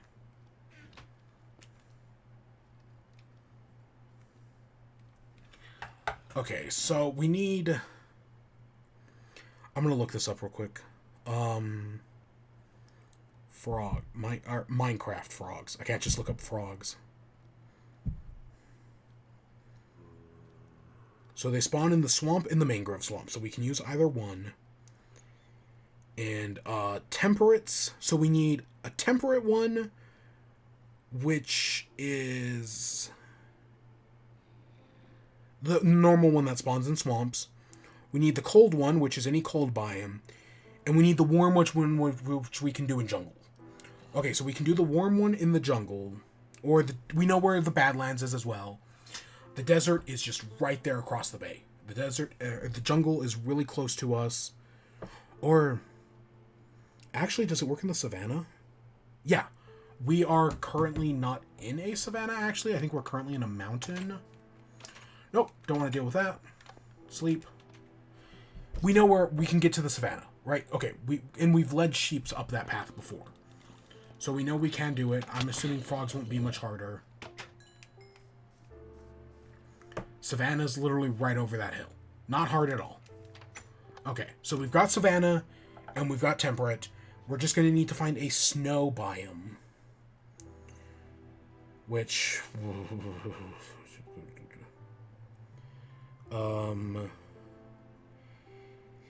I know where a mushroom biome is.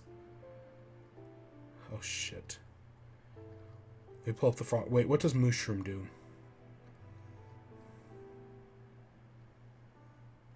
Oh, we could spawn it in the end.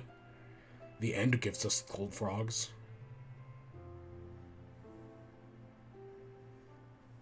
Oh, and some of these are Java and Bedrock Edition only. Huh. Wait, Mangrove Swamp gives us warm frogs? What? Huh. And I know swamps, I know frogs can spawn in both. This is something I'm going to have to do some creative mode testing on. I have no idea what mushrooms give. The closest snow biome to us is...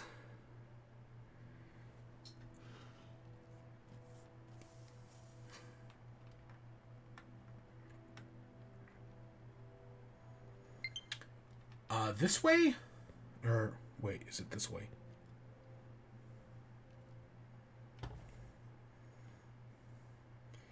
It's... So our Z is right. So our Z is right. But if we head in...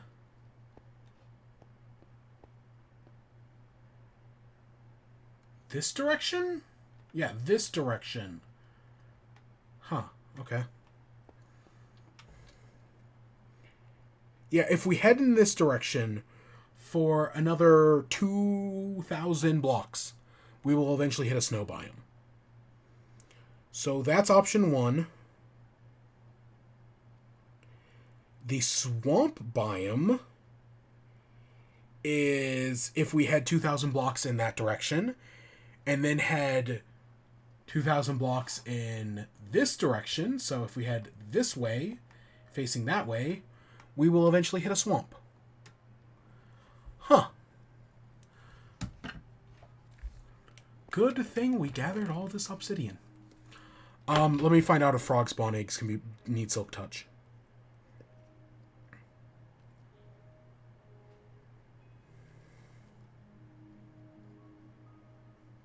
I don't care about sound effects.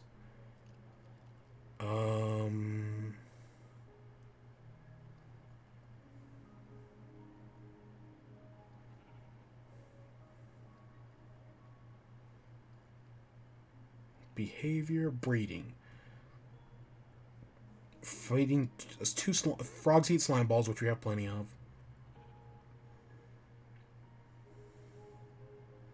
Frog spawn. Frog spawn.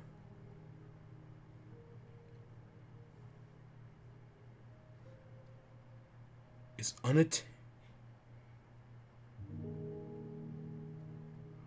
Frog spawn is unattainable as an item in survival mode. Even if mined with a silk touch tool, it drops nothing.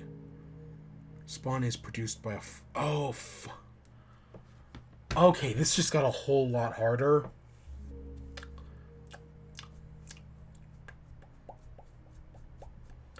I am a smart cookie. I will figure this out. I have to do some testing. Oh, God. Oh, my God. This is the worst achievement. This... Again, I know somebody who did this in Java Edition. I know it's possible, because I was living right next to a snow biome. So they came by to do the snow ones. I know it doesn't show us having unlocked all these, but trust me, we have. I don't know why it doesn't show it yet, but trust me, we got the pop-up. This, God. This, that's worth 30. I don't... Yeah, like, this one wasn't hard, it just took forever. This one was a pain in the ass, but again, I honestly think this is one of the hardest achievements. God, that was only 30 gamer. God. Beaconator. Yeah, I'd put it on like the level of these two. Really, I would.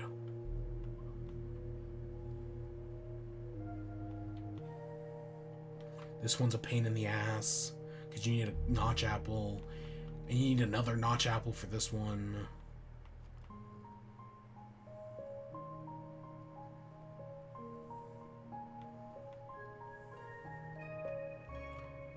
God, so many achievements.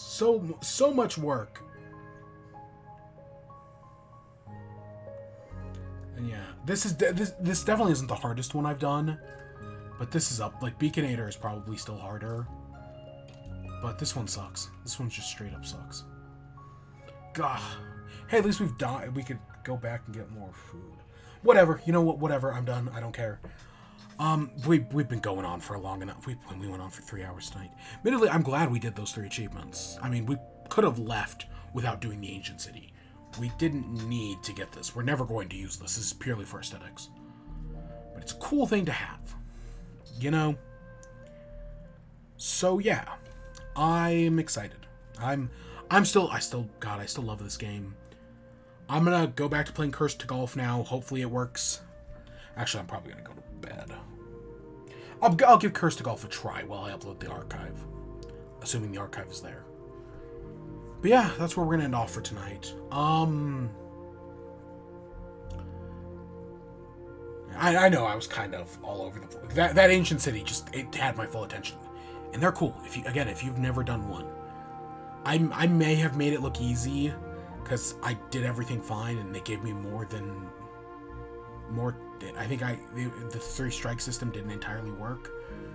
Still, they are really cool. I still like them. Again, there's not. I wish I didn't get any books, and I only got like 3 disc shards. I've gotten plenty of stealth walking boots, and really, honestly, you only need stealth walking if you're going to do a second one. And I have no plans to do a second one in this world. Yeah, we did the allays, everything worked. All this stuff to make cake that we gathered in the first episode finally paid off here in the second. But yeah, next week we'll be back. We'll be working on these frogs. Next week it's still August. Maybe it's just because I started a new job. August has felt like the longest month in the fucking world. Yeah, August is next week. And then in September, I'm expecting a Nintendo Direct. So we'll talk about that probably September 4th. But yeah, with that, I've been stalling for a while.